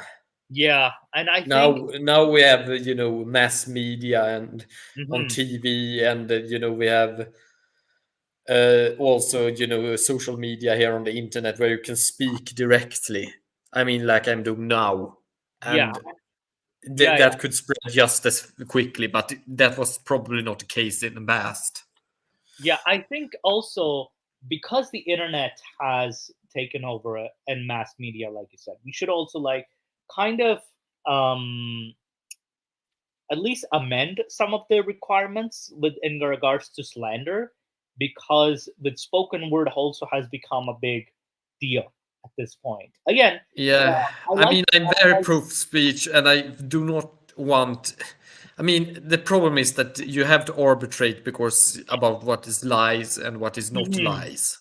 Yeah, and also what is simply opinion about another person. Yes, you have to differentiate that too, because you have to differentiate between opinion, lie, and fact. And if it turns out to be a fact, then it's not slander or libel for example. But I've seen some cases of where I think that it's obvious that it's a lie and it's not even an opinion. It's just to drag someone down. I've seen Yes. some very bad Oh, cases of it recently that oh, have not many. be There's more many. understanding of maybe we need some more of these laws to get strengthened and updated for the modern At least I time. would say updated and make some more requirements, because sometimes I feel like the lawmakers and the judges are pretty fucking lazy. At You least in you my opinion. shouldn't be able to, for example, lie about someone having committed a crime that they haven't Yeah. done. Yeah. So if anything, like you shouldn't lie. At the same time, like if there's evidence, then yeah, you can speak. That wouldn't be a lie necessarily if there's evidence of their crime. So Yes. so there is there's When there definitely, is reasonable doubt, but when yes, it's just an invention from nothing. yeah, and there has to be a reasonable basis for you, you know, to there has to be a reasonable basis at least for the accusation itself too. It has to Yeah, be yeah. investigated. But Now, again, now we went to a side issue that we began to discuss libel and slander laws. yeah, but yeah, I think this is where we've kind of a lot of I'm surprised like we were able to like sorry I'm also like discussing because some of the windows I'm trying to close are not closing or being so slow with closing. So yeah, so my apologies on my end, because I've already shared some of these articles. I'm just gonna see like what else is left to discuss, maybe one or two other issues as well. um but Ginny, is there anything in particular that you wanted to discuss? We could discuss about how, public opinion and how Israel and Palestine actually, the conflict around them, are actually used less as, a political discussion thing and more as a slogan thing in Yeah. politics. Because Yes. many, for example, both on the, a lot of the, Israel critical leftists use it less about the actual conflict and more as a signal to showcase I am on your side. I'm against Israel. Look at how leftist I am. And just like a lot of people in the Islamic world used, being against the Israeli conflict, like kind of a signal against Israel, being against Israel as a signal to show, look, I'm against Israel. Look, I'm a pious Muslim. I'm righteous in the same way. And you also see that on the right side in the Mhm. European world, they will support Israel not because they actually think Israel is so much better than the Palestinians or vice versa, but because that signals look at which side I stand on. And Yes. you see this also with a lot of atheists that we mentioned in the beginning of this show that they begin to support Israel. It's Yeah. kind of like sending a signal. I'm counter mainstream. Yeah. I recently saw this video about like Har Sultan. I didn't watch the full thing, but it was like if you're an ex-Muslim, you should stand with Israel. And I'm thinking, why? Why should I No, stand with Israel? Like that's that's just because you want to make it into a political statement of showing because I don't think you are even interested in the conflict. You are not even interested in the Palestinians dying or the Mhm. Israelis dying. Yeah, What and you're interested in is to show rather that you are on a certain side rather than actually to show that you are interested in the conflict itself. it becomes like I remember we said it becomes not only more like a team sport, but it also becomes like why should you like you don't I think a YouTuber Khaled disagreed with him. He said one, you don't speak for all like ex-Muslims, one, and second, we are like diverse peoples, we will have our different opinions, and not only that, we have a lot of Palestinian people from the We have Palestinian this, diaspora there in is this Hebrew word shibboleth Mhm. that is, that is kind of like the term for a term or phrase or act that shows your allegiance. Yeah. That's what this conflict is to a lot of people. There's a word I was looking for. Virtue signaling. Yes. Yeah, Virtue no, signaling. it's even more basal. A shibboleth is like showing which team you are on. Oh, really? Yes, it's Yeah. like it can be a symbol, it can be a statement, or it can be something else that just show, because people, the Israel and Palestine conflict has less to do with, for a lot of people, has less to do with the conflict itself, but more to do with how you position yourself in that conflict. Also reflects on what other political positions you have in Yeah. the kind of like political context in both the Islamicate world and in the Western world. So there are a lot of things that, make people take one side or the other just because, look at me. It's kind of like signaling I belong to this tribe. Anyone else here that want to join me in these other things? Yeah. And I feel like I'm the kind of guy who works with in refugee law and with refugee cases themselves. And this is the kind of thing that, like, literally it pisses me off, because you're, and especially like with many pro-Israel or complete, like, especially with a lot of pro-Israel posts, like with celebrities like Amy Schumer. Oh my goodness. Have you seen what Amy Some Schumer of has done? some, since it's also performative, it is also better, since the more you perform it, the more extreme you perform it, the more you signal that you belong to Yes. a group, the better Yes. it is to go to the extreme. And Yes. especially as this conflict is often far away from you, it means that there is no issues going to the extreme, which is why people that are so far away from these issues in the Israel-Palestine conflict often get to these very almost genocidal, or sometimes even genocidal extremes in one direction or the other. Yeah. And, okay, so let me show you, this celebrity went so extreme. It's so extreme that it was crazy. Like, this is a person called Amy Schumer, who's, I think she's a female comedian in, and also this is just her Instagram pretty much. So, like, ever since the conflict started, this is the kind of shit that she's been posting. Like, a lot of people have been calling for ceasefire, right? Yes. So she says, if you scream genocide but were silent about the massacre of October 7th, you might hate Jews. If you call for a ceasefire but not release of hostages, you might hate Jews. This makes me fucking face palm. If I you mean, oppose Israel's right to defend itself but say nothing of Hamas, Islamic Jihad, Hezbollah, and Syria's continuous rocket launches towards civilian population of Israel, you might hate Jews. You spoke against Israel's tragic bombing of the historical in Gaza, but made no counteraction. Once you learn that was actually done by the Islamic Jihad, you might hate Jews. Yes, you were saying? what I was saying is that, this isn't even, I don't even think that this, I mean, with the name Amy Schumer, she might have She probably is relatives in Jewish. Israel.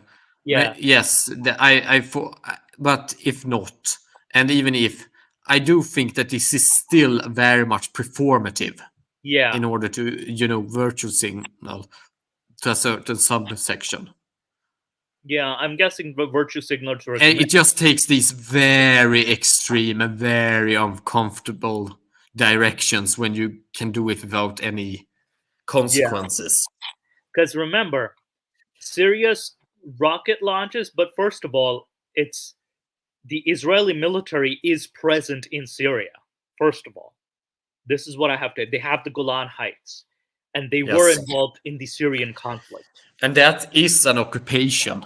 It is an They took occupation. over that territory. Yes. So with Syria, and also Israel did start shooting some rockets into Syria as well.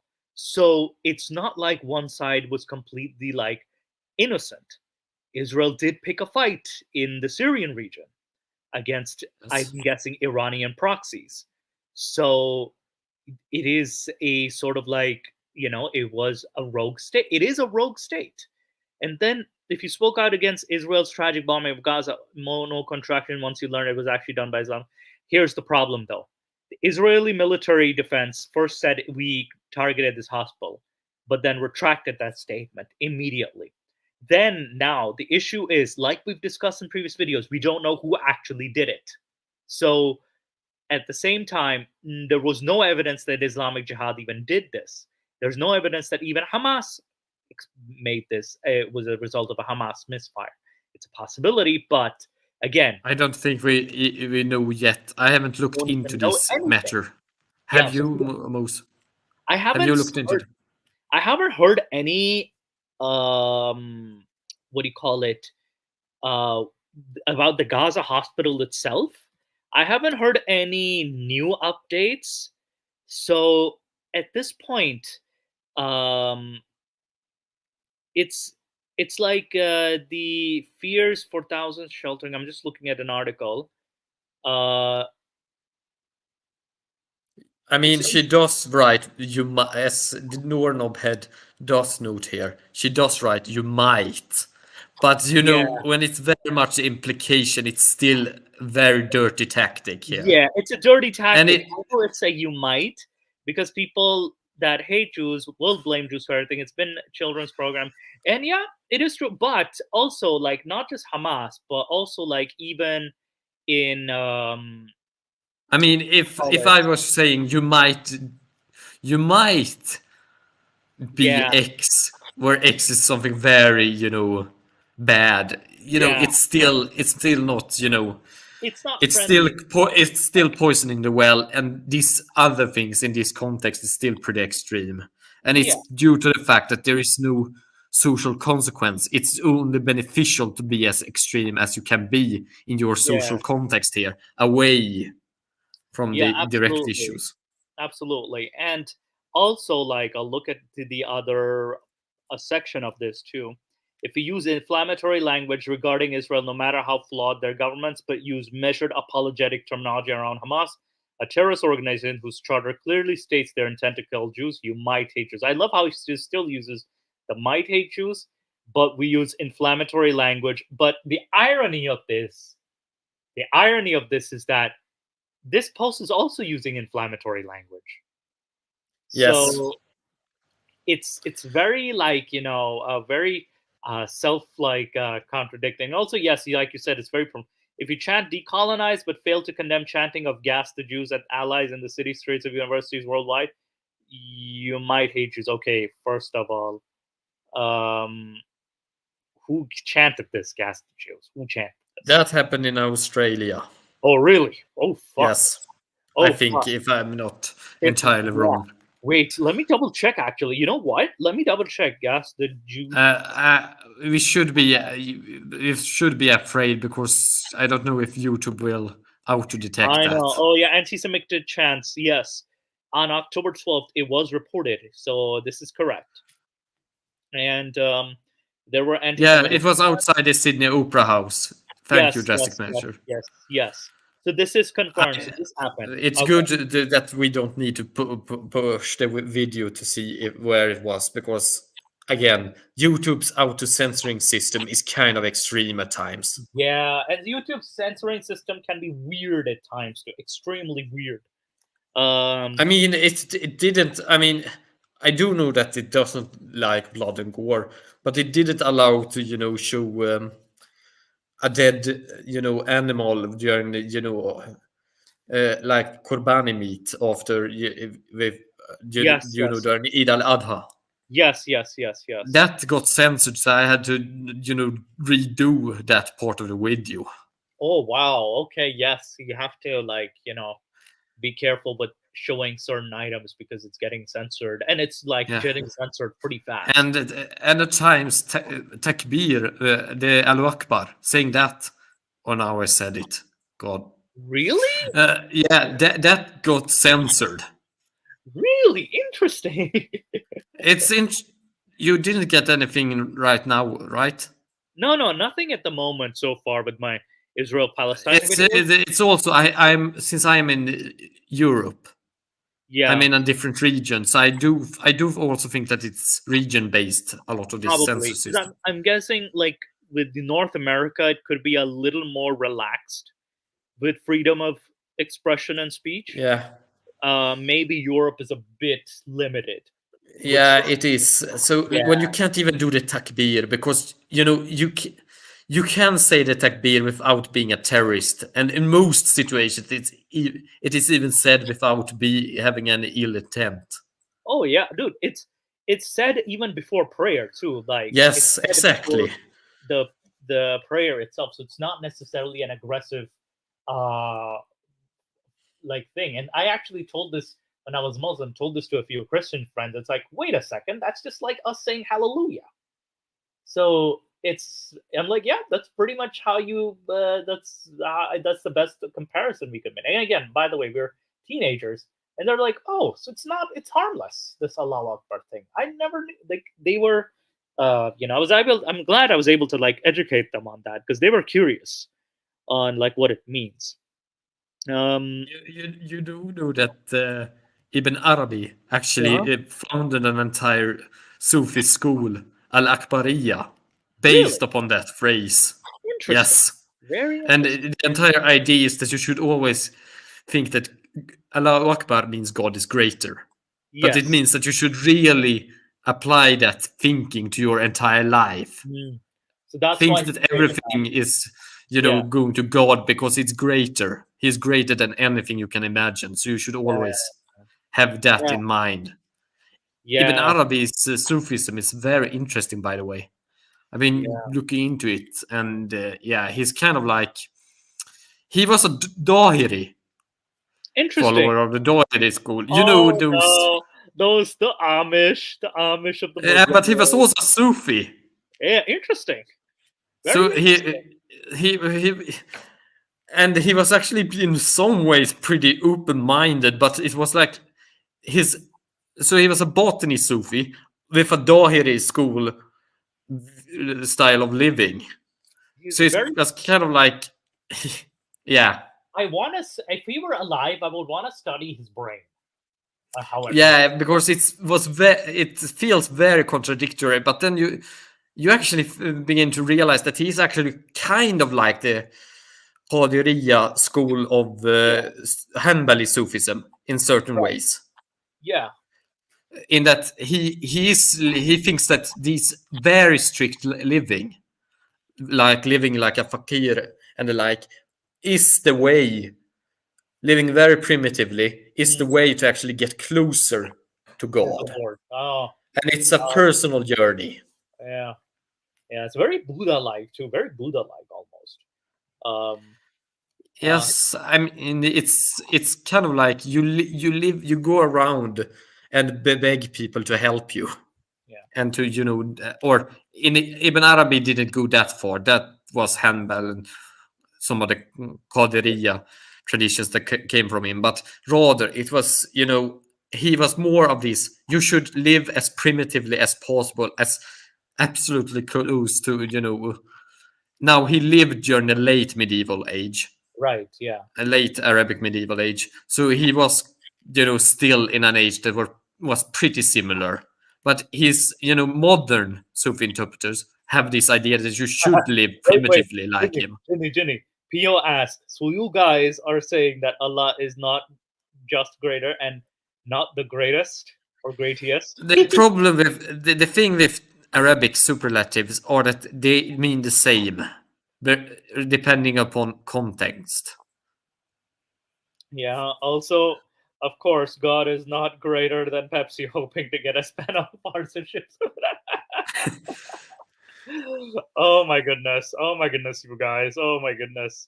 Yeah. Also, I'll say the last. If you're pained by the tragic loss of Palestinian life, as we all are, but they ignore responsibility for being complicit in the spreading of rhetoric that equals pre-Holocaust propaganda, you might hate choose. Is it pre-Holocaust propaganda? No, this is an exaggeration. Yeah, it's an exaggeration at this point. Everything here is an extreme exaggeration. My goodness. the Jewish people should have been given a space to mourn, but instead we have to use all our energy to defend not only our right to grieve but to exist.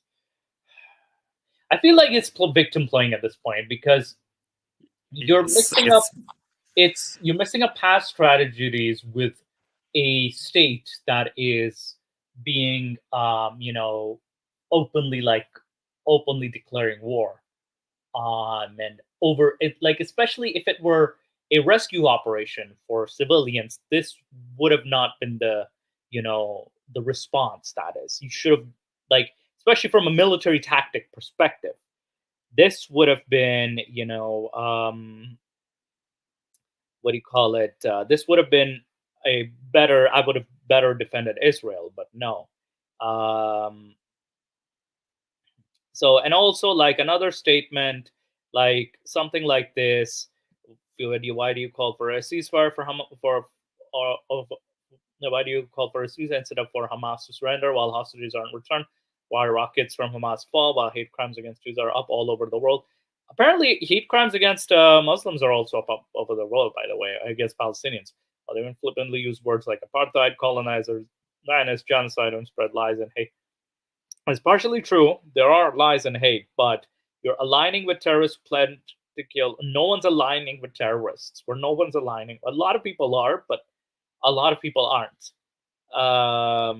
Who pledged to kill every last Jew in the Middle East and destroy all free society. A ceasefire kid so they can regroup and rearm and massacre again. I can't afford to be as kind as moral as you.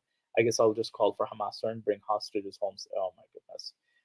Here are some better concepts. Return the hostages, Hamas surrender, free Palestinian civilians from terrorists. Okay, I kind of agree with the last statement. Civilians from terrorists will end this war. Yeah, I do agree with the last thing one. with Hamas is kind of like they aren't going to cave to any pressure outside. They aren't going to listen. Yeah, that's. I mean, you do if. And the thing with, I don't think Israel will listen either. Yeah. But, the thing with Israel is at least they do pretend to be civilized, which means that they need to, keep at least certain standards, and you could probably pressure them into something. Yeah. It's not done sufficiently enough for them to be forced to change. But at least I expect more from, it's kind of like this. You expect... If you have two persons, one that is completely murderous and insane and it can't be reasoned with, and one that you can reason with, you do not go and complain to the guy that is totally insane. Yeah, and it's kind of like we have there's also this. It goes to show that people in their chants and their narratives and their messages, they're oversimplifying something that's a little more complicated. Though like I said, I do agree with the last statement, which is, Palestinian civilians. Here, PO Channel has also something. It's that easy. If Jews would lay down their guns, there will be another Holocaust. If Palestinians would lay down their guns, there will be a Palestinian state. No, I don't think it's that easy. It isn't, because you do have the same type of extremists in Israel as well. Yeah. They would continue. They would continue to wage war because they are imperialist, and they don't. Even if they got the entirety of the Palestinian territory, I quite frankly think that there are enough extremists and enough, imperialist will that they would probably continue even after that. And given their attitudes in the UN, like against like calling for the UN secretary to resign just because the UN secretary said, hey, like, you guys should stop.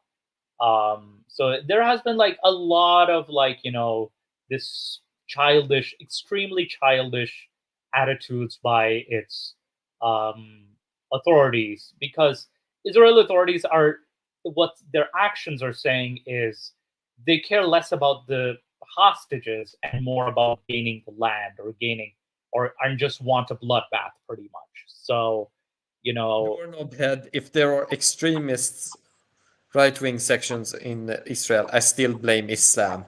No, you can't just...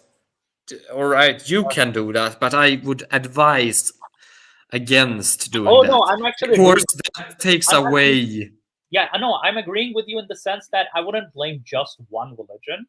I No. would blame both. I would blame both Judaism and Islam at this point. Yes, because blame both. I also think that we need to realize that people aren't just reactionary. They have their own agendas and takes that are separate from others. Sure, a lot of the extremism in Israel is birthed from extremism on the other side, but that's also the case on the other side too. Yeah, A there's lot of the also Palestinians are extreme due to the fact that a lot of the Israelis have acted in such a way that it has fueled extremism. yeah, and also like Palestinians are pretty much seen as like these peasants. The extremist Jews are the Orthodox Jews, and they are only 5% of the Jews. It's not only them. You can also be rather secular and be extreme.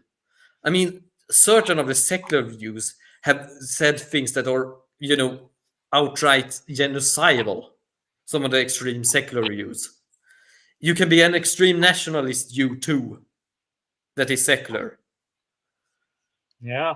Also, Drastic, thank you for this. I have a dream that all channels that discuss will be sponsored by Pepsi.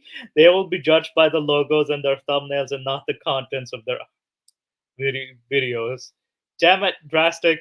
You're getting us to not only a anti-Islamic brand, but also an anti-Jewish brand too.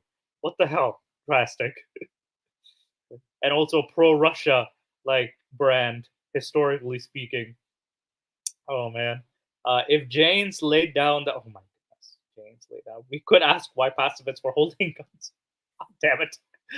What is up with you guys? All right. So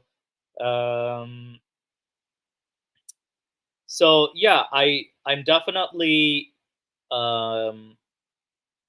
okay, yeah, there's I think one more. There's also like a lot of rumors outside. Oh yeah, I forgot this article actually. I forgot this article. Mose, have you placed that? It's getting late. Should we invite someone in? Yeah. I think we should wrap up. Or should we wrap up? We should wrap up. Yeah, All right. we should wrap up. Yeah. So I think we've discussed pretty much a lot today. And I haven't heard him. Yeah. If you want PO on, all right. I think I can give PO like 5 minutes of fame.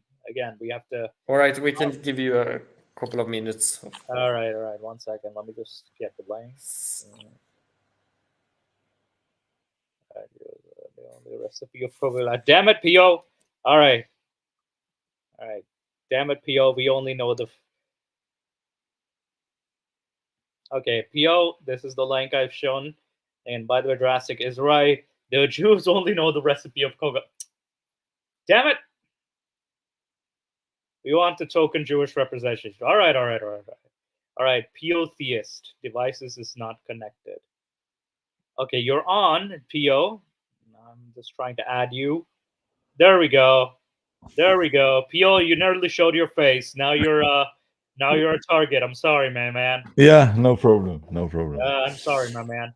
Yeah, how are you doing, PO? It's been a while. Yeah, it's been a while. I'm just a busy guy, so I'm sorry for not kind of participating in your shows.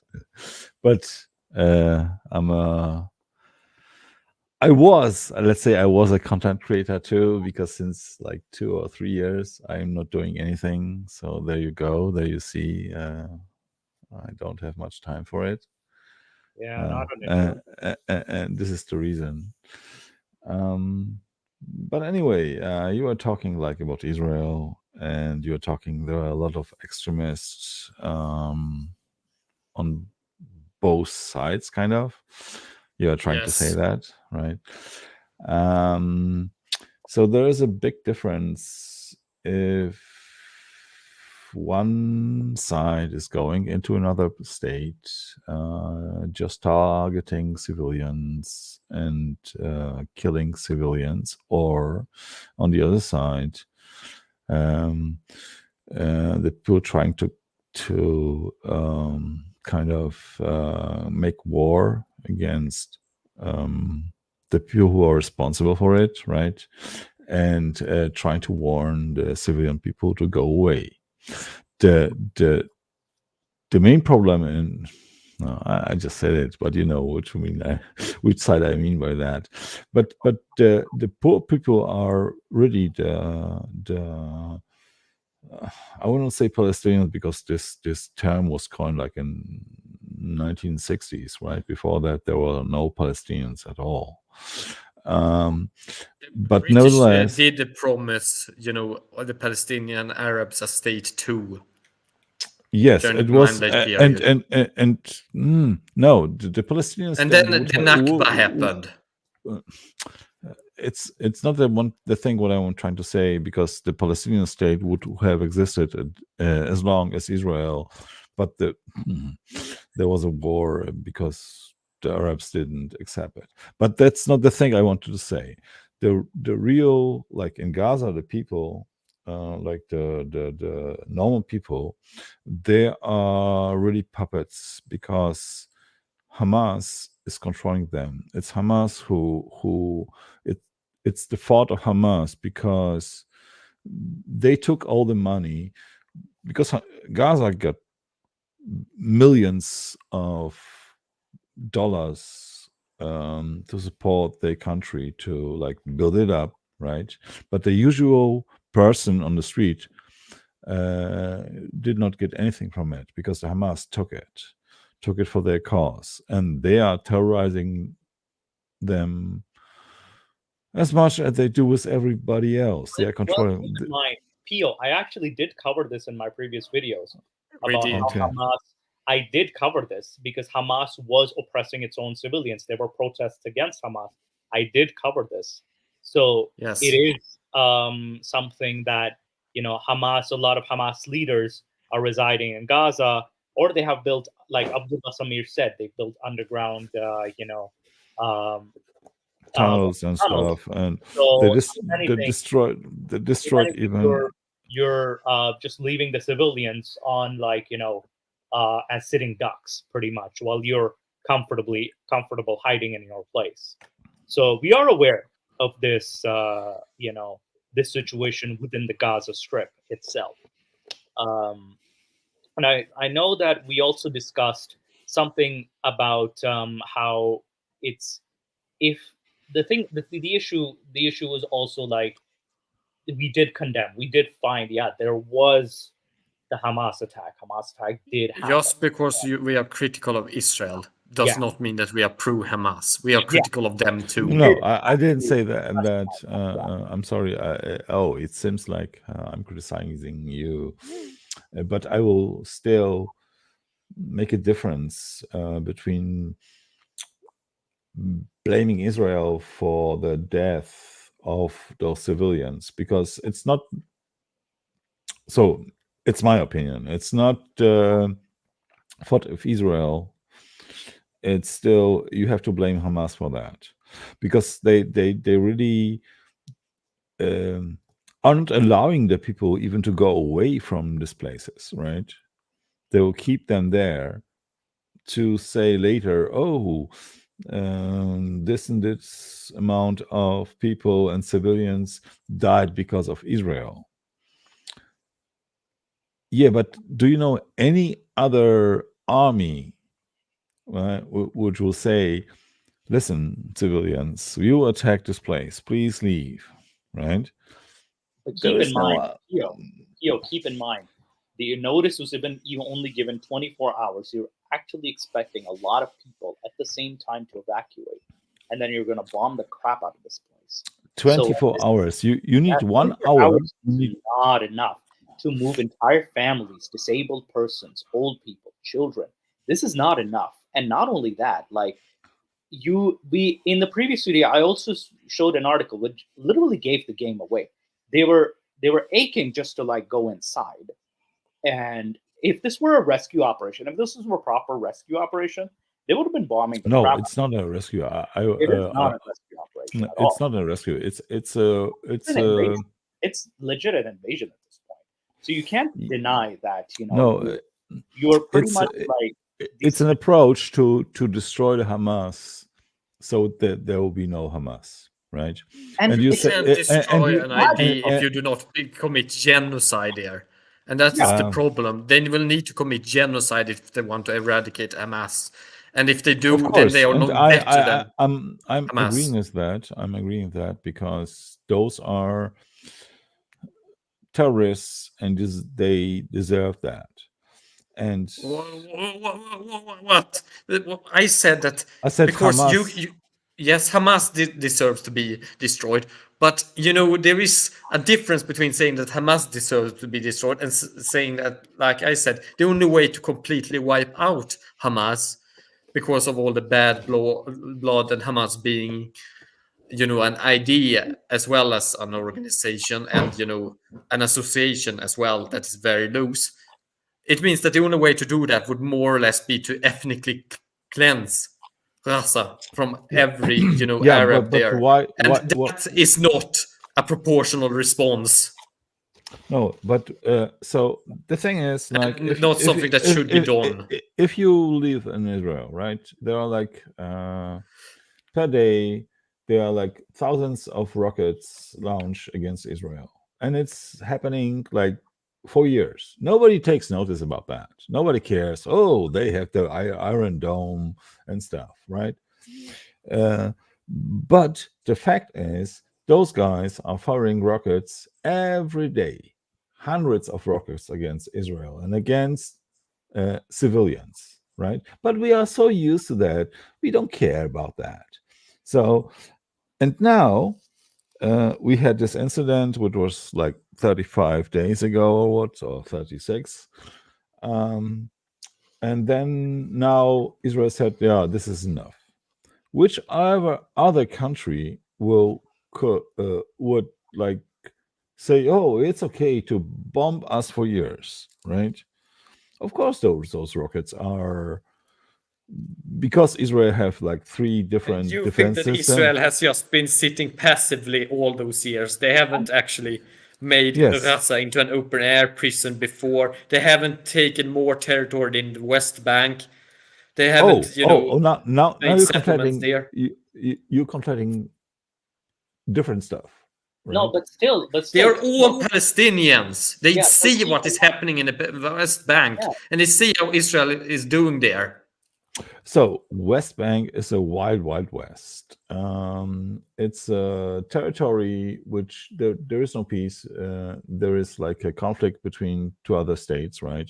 And not only Israel is making settlements there, also the other guys. Israel could withdraw from the West Bank, but they do not want to. Yeah, and we have reports, Pio, of Israeli settler gangs actually forcing people out of these places. We have reports of these.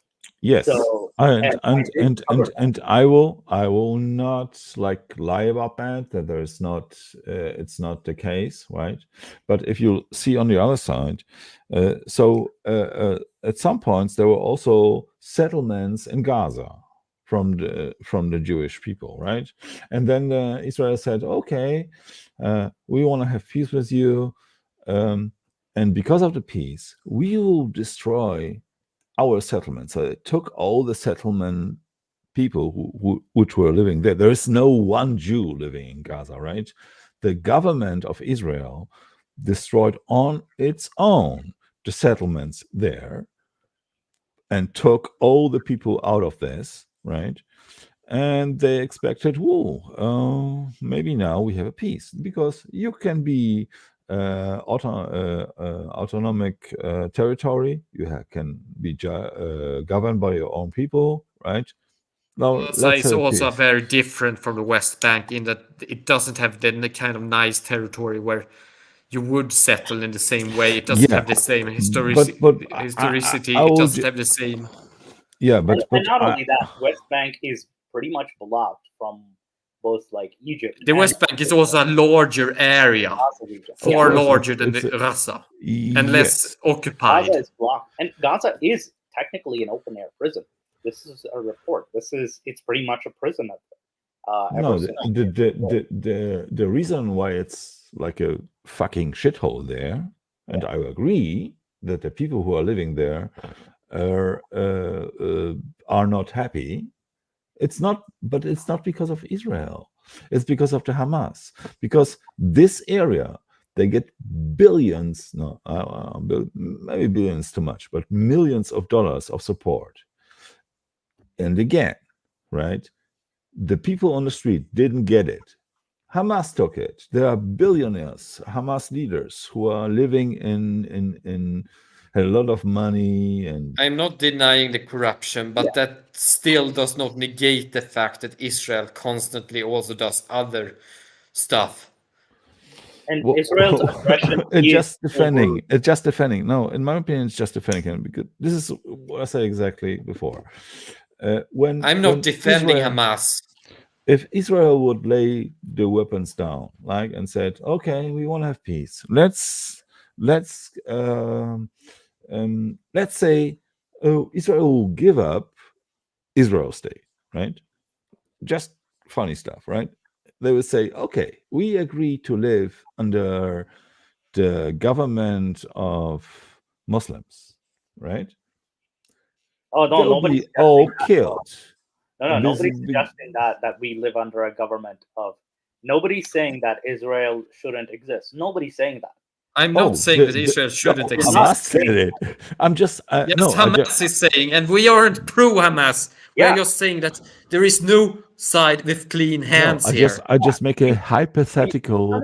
I just make a hypothetical. I didn't say that you say it. I'm just making a hypothetical. Imagine all the Jewish people would say, "Okay, it's not our land. Let's give up Israel. Let's put our weapons down and try to live." No, it's relevant. It's relevant in the case that if this will happen, all the Jews will be killed or kicked out of there, right? Oh, we know that. Like that's that, Yes. but that's not relevant to the current. That's conflict. not relevant. It's not relevant to what's happening now. What we're focused on. Because what we are discussing is more of the fact that even if the Palestinians lay down their weapons, they would also suffer the same fate, but probably even quicker. They are no, suffering. They have already. I mean, the reason. This is the funny stuff. So I told you already that the Jewish government took all the settlers out from Gaza. They even yes, but you can't Gaza. compare Gaza to the West Bank. They aren't the same thing. But you're talking about Palestinians, right? Yes, but about the conflict right now.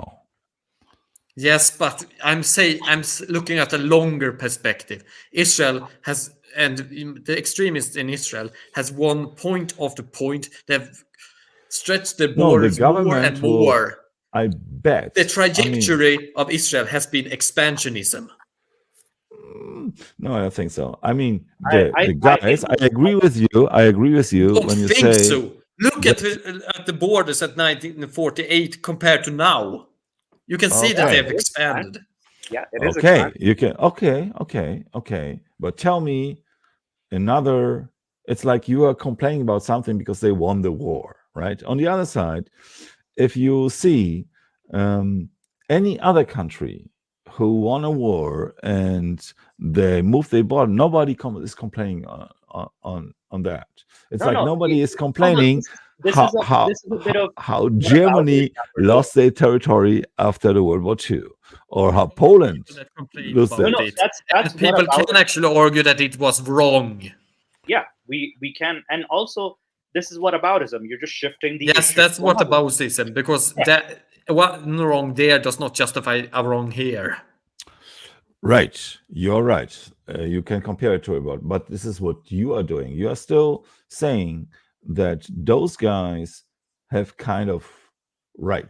There was never a Palestinian state. There was never a Palestinian people, and you are saying that Israel is trying to expand. No, they don't. They don't. They will give up, and they proved it through the history that if they like. At one point, they have, for example, a war with Egypt, right? The whole Sinai island was like taken by Israel, right? And then the Egyptians said, "Oh, we'll make peace," and Israel gave them everything back, right? Because of the peace treaty. And this is the only place they have peace treaty, right? But it's not possible with the other countries. Keep in mind, Israel is sort of like expanding its war into the Syrian region. It's already having a spillover effect already, even though the Syrian war was at a standstill for a while. So, if anything, it's going into this expansionist motive. And there was a lot of backlash also. The extremist factions within Israel were very angry that the Sinai Peninsula was given up. It wasn't like they can be done. they can be as long as much as they want, right? But those guys you call extremists, right? Those are religious people, and you see, religion poisons everything. Israel is not a religious state; it's a democracy. I feel like has a religious motive too. Like, it's kind of like it depends. You can't, for example, marry in a secular way in Israel. You're also forced to attend to follow religious law in inheritance, for example. There are a lot of things that are non-secular there. Inheritance. Also, I'll address. There was an issue in 1993 and 1999 for sure. Palestine, not just Palestine. It was actually the PLO that was offered good land offers, but were rejected because the condition was peace. Palestine never, because again, it was PLO's approach. This was PLO's old approach under Yasser Arafat, and Yasser Arafat did damage the peace treaty, especially in 2000, the year 2000. So I do remember this. You're not wrong on this at all. No, that is correct. That they is denied because again, just because Israel might want to expand and be expansionist and take over and create a greater Israel, at least the extremist factions wanting that. The extremist factions within the Palestinian movements, like Hamas and older PLO, they wanted the same thing, but for their side towards Israel. So they did the have most funny stuff that in fact Israel created Hamas, right? It wasn't like the Palestinian movement. Technically Hamas was. I find that this is it began as a charity. It created itself, and then it grew due to actions by Israel. The Jews, or not the Jews, Israel. Yeah, Israel supported Hamas in the beginning, and they were like responsible for their growth. That's the irony, right? Of course, they wanted to split the Palestinians. But because they wanted to create two different poles of the movement, right? So they thought they were. Well, keep in mind also, Pio. Another thing we ignore: Hamas was a split off of the Egyptian Muslim Brotherhood. Yeah. So so like Dee said, yes, they are an offshoot of the Muslim Brotherhood. So this is also something. No, they might be. I'm not talking about that. I'm just saying in the beginning, Israel supported Hamas. Right. Yeah. Okay. That's what Hamas, I would say they supported it, yes, but not create. No, create is a different terminology. Yes, supported to find, because they thought they will be just against PLO, and then the guys will kind of fight each other. So that's their own fault. Yeah, I will agree with that. But at the end, if you ask anybody, if you ask the people there, right, what are, or usual people on the street, what are the occupied territories in Palestine? They would say it's everything, right? Everything what the Jews are having, that's the occupied territory. So they are against the Jewish state. This is why they are not really for freedom, because they will not accept any Israel state there. Israel, it's just my opinion, right? Israel will go back to the 48 borders immediately if there will be a sign which will But then- guarantee there will be peace there. But again, keep in mind, I don't see that happening given Netanyahu prime minister. Oh, there are many offers. Yeah, I wouldn't see Netanyahu doing something like that going back to 1948. Again, this is what I'm seeing at the moment. Yeah, the thing is that this is like, just because you are right regarding the Palestinians doesn't mean that the Israelis aren't as safe. Or at least this.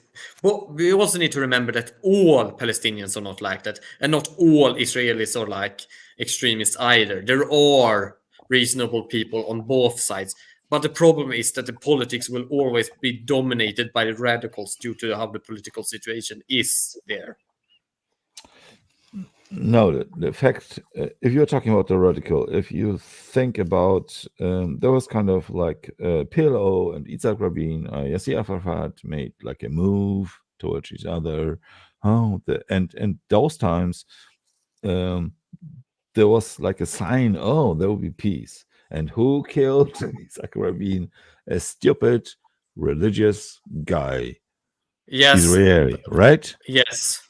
So there What you see. incident are you referring to? Which one? Yitzhak Rabin, when he tried to get closer and tried to get peace, with the Palestinians or come to Yes, some yes. agreement. And he was killed by far-right Jewish Israeli extreme. extremists. Yeah, Yes. yeah. Yeah. Okay, yeah. I think we mentioned him in our last video. Yeah, we mentioned him before. The Yeah, we fact of the mentioned matter is that both sides will do that if one tries to do peace, because they don't want peace. No, none of the sides in this conflict want peace. Oh, you just They supporting want that. pieces of the other one. Yeah. No, in fact, so I don't know how many times you've been in Israel or whatever, and I'm just not accusing you that if you don't went there, you don't need to know. But if you will go there, right, those people are not interested to having war. They want to have peace, and they will luckily, this I'm telling you, you don't have to believe me, they will luckily give up West Bank, Gaza, whatever, just to have peace, because they don't have peace since 1948. There is a constant war, right? Even if you think that there was a major wars, right? But the war is going on and on and on and on. Well, also, like, what's happening in the West Bank too. Like, West Bank has agreed to peace, and yet we still have Israel expansionism into the West Bank. So we do have this problem of expansionism. So this is not so much a defensive war anymore, or defensive conflict anymore. Is there a peace? So I'll ask you then. Yeah. The West Bank. There are areas A, B, and C, different areas. So West Bank. between which countries? This is West Bank and Israel. That is. This is under. Yeah, West Bank and Israel. And So West which Bank, country? I'm aware of Jordan's history with the West Bank. I'm aware because I've done refugee files too. I actually work in refugee files. So there is I'm aware of history. But there is no peace treaty between those two states, right? Between who? Jordan. Yeah, but Jordan has moved away from the West Bank. So the West Bank is now under the Palestinian Authority at this point. So West Bank today is still being expanded into by Israel. So even if there's no peace treaty, this does show the Israeli military is bullying a lot of West Bank.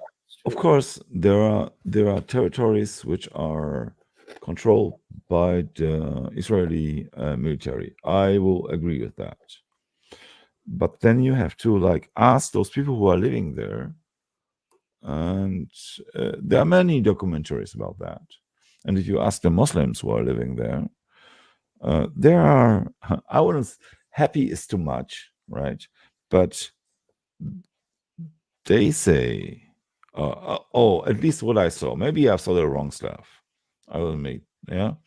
But the Muslims say, we are happy, or not happy, but we are okay with that, to living under the control of Israelis, because they are giving us religious freedom. They are giving us free speech and stuff. Yeah, if we would be under the government of any real Muslim state, will be much better, much worse, right?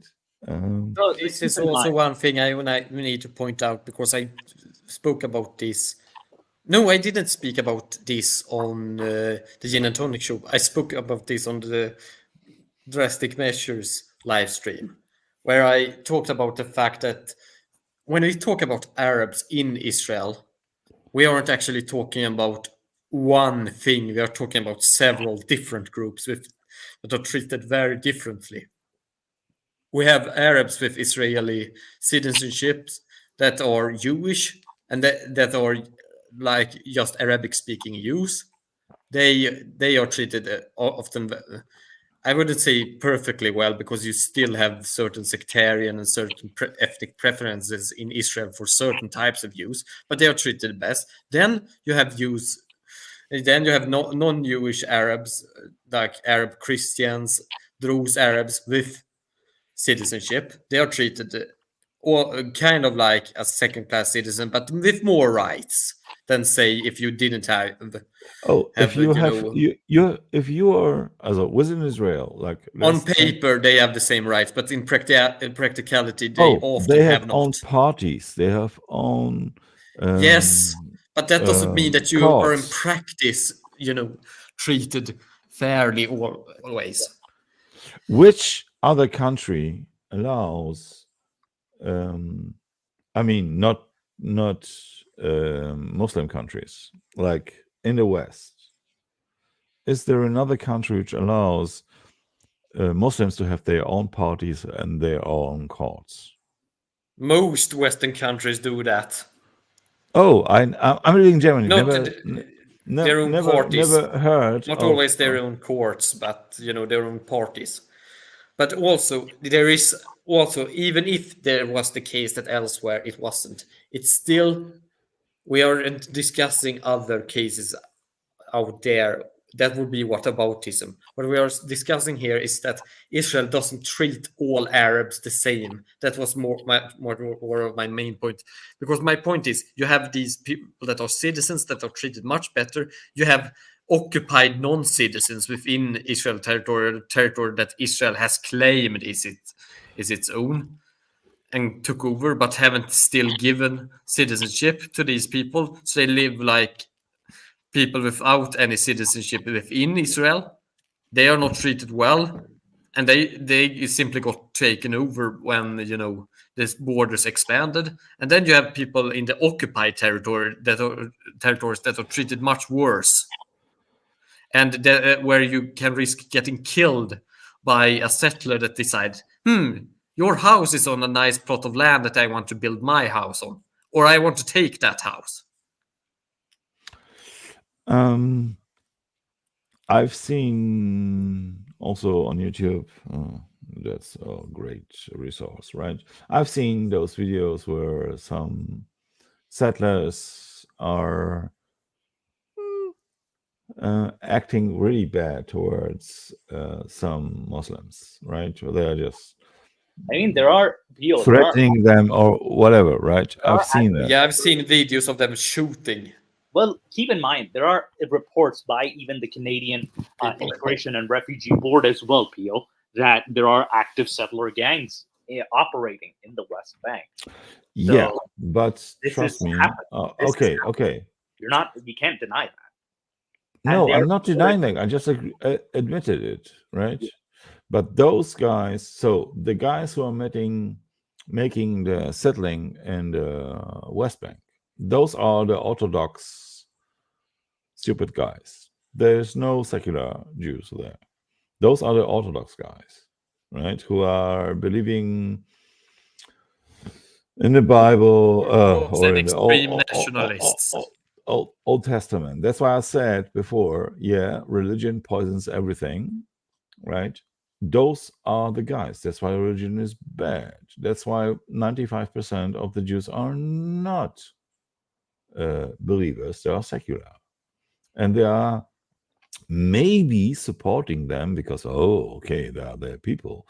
But they are not the guys who are making the settlements.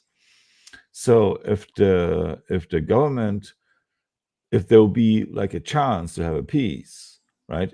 If the Arab world would accept that there will be a Jewish state, but they don't, right? But here, If they will accept that, yeah, and then there will be a chance for peace, that I'm sure, as Israel did before, it shows in the history, they will destroy these settlements and took the guys out of there but I don't think I that's do gonna not happen. by think that. force. I don't By think that's going to force. happen. Here's the thing, though, Pio. I don't think that's going to happen because now those settlements are pretty well entrenched and they've been happening for a while. And considering that the world's focus is on Gaza, the West Bank is going to get ignored for the time being. And we did address that in our previous videos. The West Bank has been ignored on the mainstream news outlets because the most focus is on Gaza. And also, there has been a rise in. I also dislike any analysis of power plays in politics that thinks that one side is just reacting to the other and do not have proactive goals of power. Yeah, because again, we do see Israel does seem to have more of a, conqueror type of approach. There is evidence for that. I know you can No, deny it all if you want. Israel would have that, Deny it all you want, there will be no West Bank. There will be Israel flag. There will be. I think if you think like that, because you know that Israel have the technology, right? And okay, they just sucked up on the Hamas invasion, right? But in fact, you think when you think of Israel, oh, those guys have technology. They have the technology to win this war. So if Israel will be that invasive, they will have done it long ago. Well, but then you're saying that they would have done it, but they'll still end up if you are gonna be aggressive, you're gonna meet some resistance too, and also There is also the fact that have you ever played the Europa Universalis games? Have you ever played them? No. All right, they have what is called the reputation system. It's called a reputation system in that game, but it's also known as the bad boy system.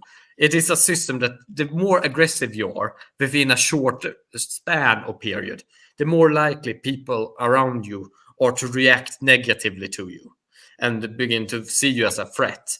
So to be expansionist in those games, you have to invade others gradually and over a longer time, because otherwise you get the whole You don't world get around me. you If against Israel you. would have want to be, so this is my opinion, right? If Israel wanted to have these territories, they would just have it.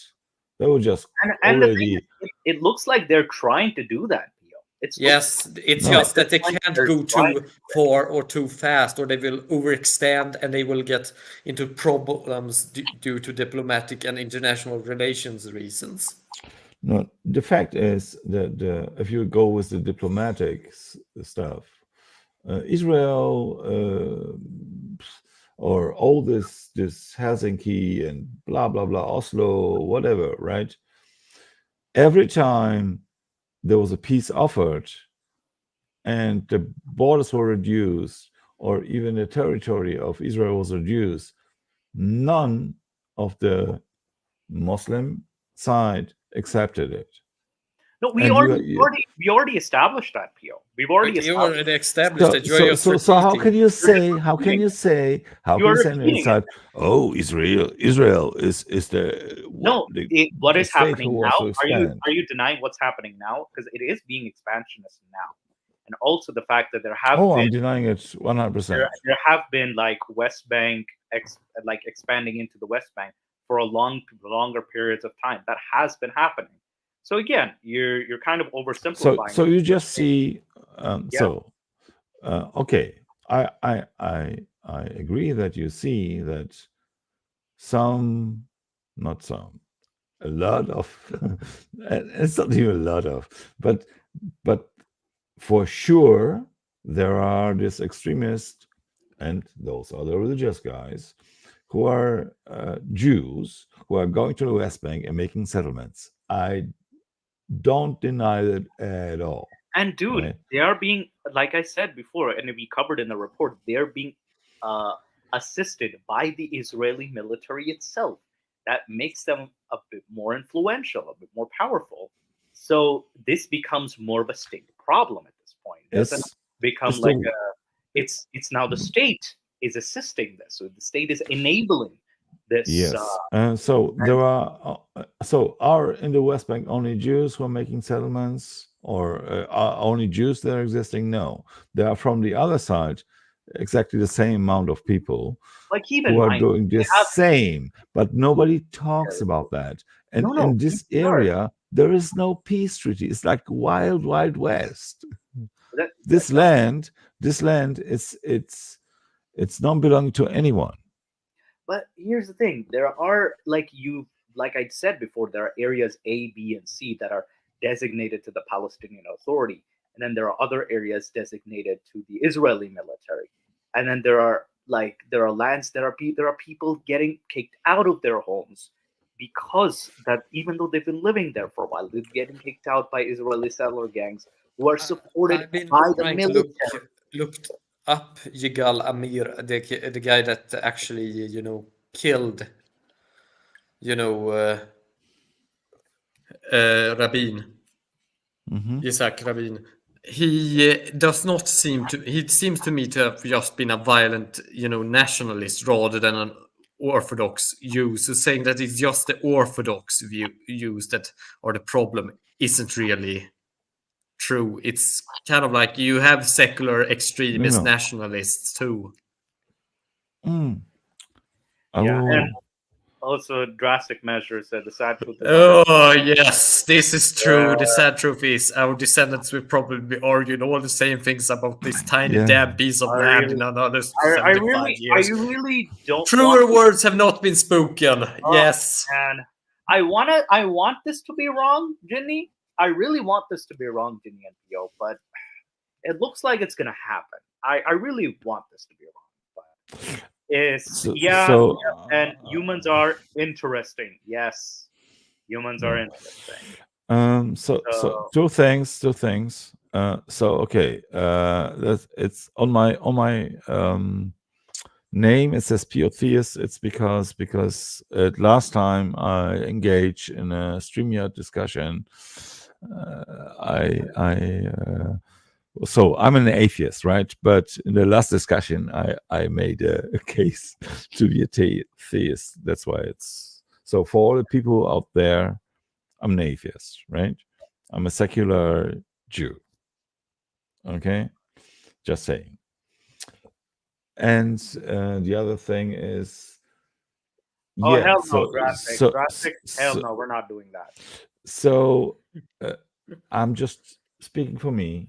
And I think or the majority of people I know would do exactly what I'm telling you. Israel would destroy the settlements in the West Bank if there could be a peace between the Muslims, between the Muslims and the Israelis. This is what I'm just saying like that. Your opinion, but the thing is, though, it is. I don't think that's the case at this point. I know it's expansionist, and like Ginny and I have established, we are aware neither side is innocent. We are aware. A lot of people are assuming that there's a lot of whataboutism towards Ginny and myself, but we are addressing the facts. We're just addressing the facts. This is happening. There is a bit of it is happening. So what do you mean by the facts? I'm gonna wrap it up, Pio. I'm gonna wrap it up. I'm gonna wrap it up because I've all gone over 2.5 hours, and I can't spend another fucking hour arguing over this and trying to explain to you our position. Okay, no problem. So anyway, I'm gonna wrap this up. Don't be so harsh. I mean, no, it's okay. It's okay. I understand it. I'm awake. I'm awakened since nearly 22 hours, and Yeah, I can understand it's 3 hours. Oh, now. yeah. So we've been going long. So I wanted to wrap this up quick, but it's been gone so a bit hard. I apologize for being harsh, but yeah. No, it's okay. Yeah. So I know we can agree. We're disagreeing on this. We're agreeing with that. We're disagreeing on this.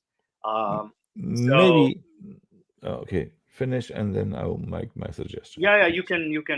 If you wanted to say some one last statement, then I can disagree with it, and then we can move on and wrap it up.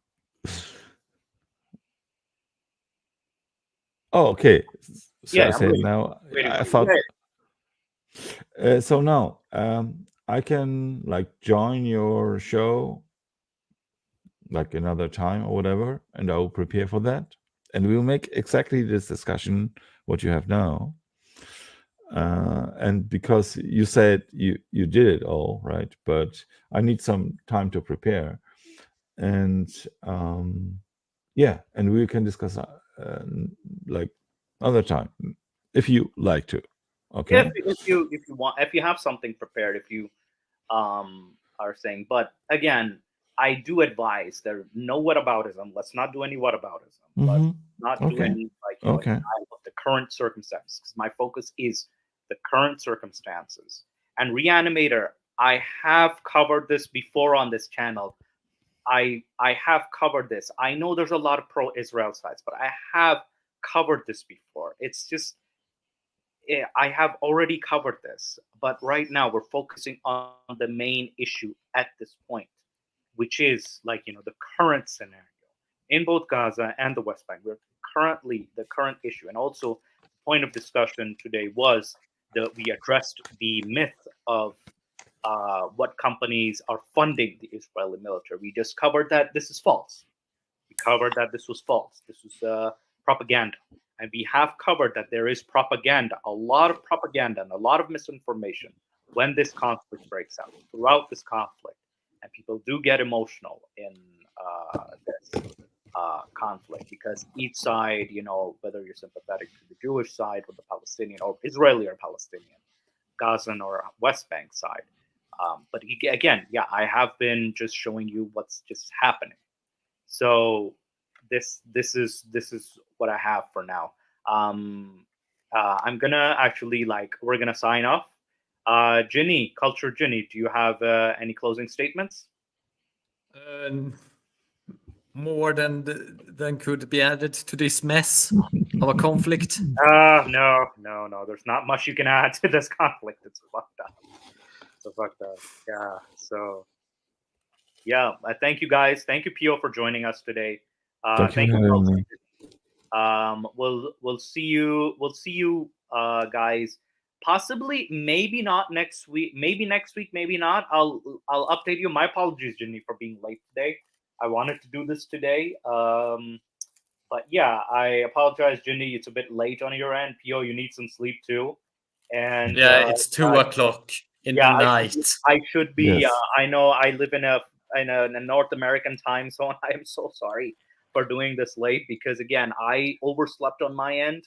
It was because I had a rough, longer day prior. So this is on me. But because I'm a one-man show now, it's going to be a bit less consistent, because I wish Nick was with me, but Nick had to step down because of for safety reasons.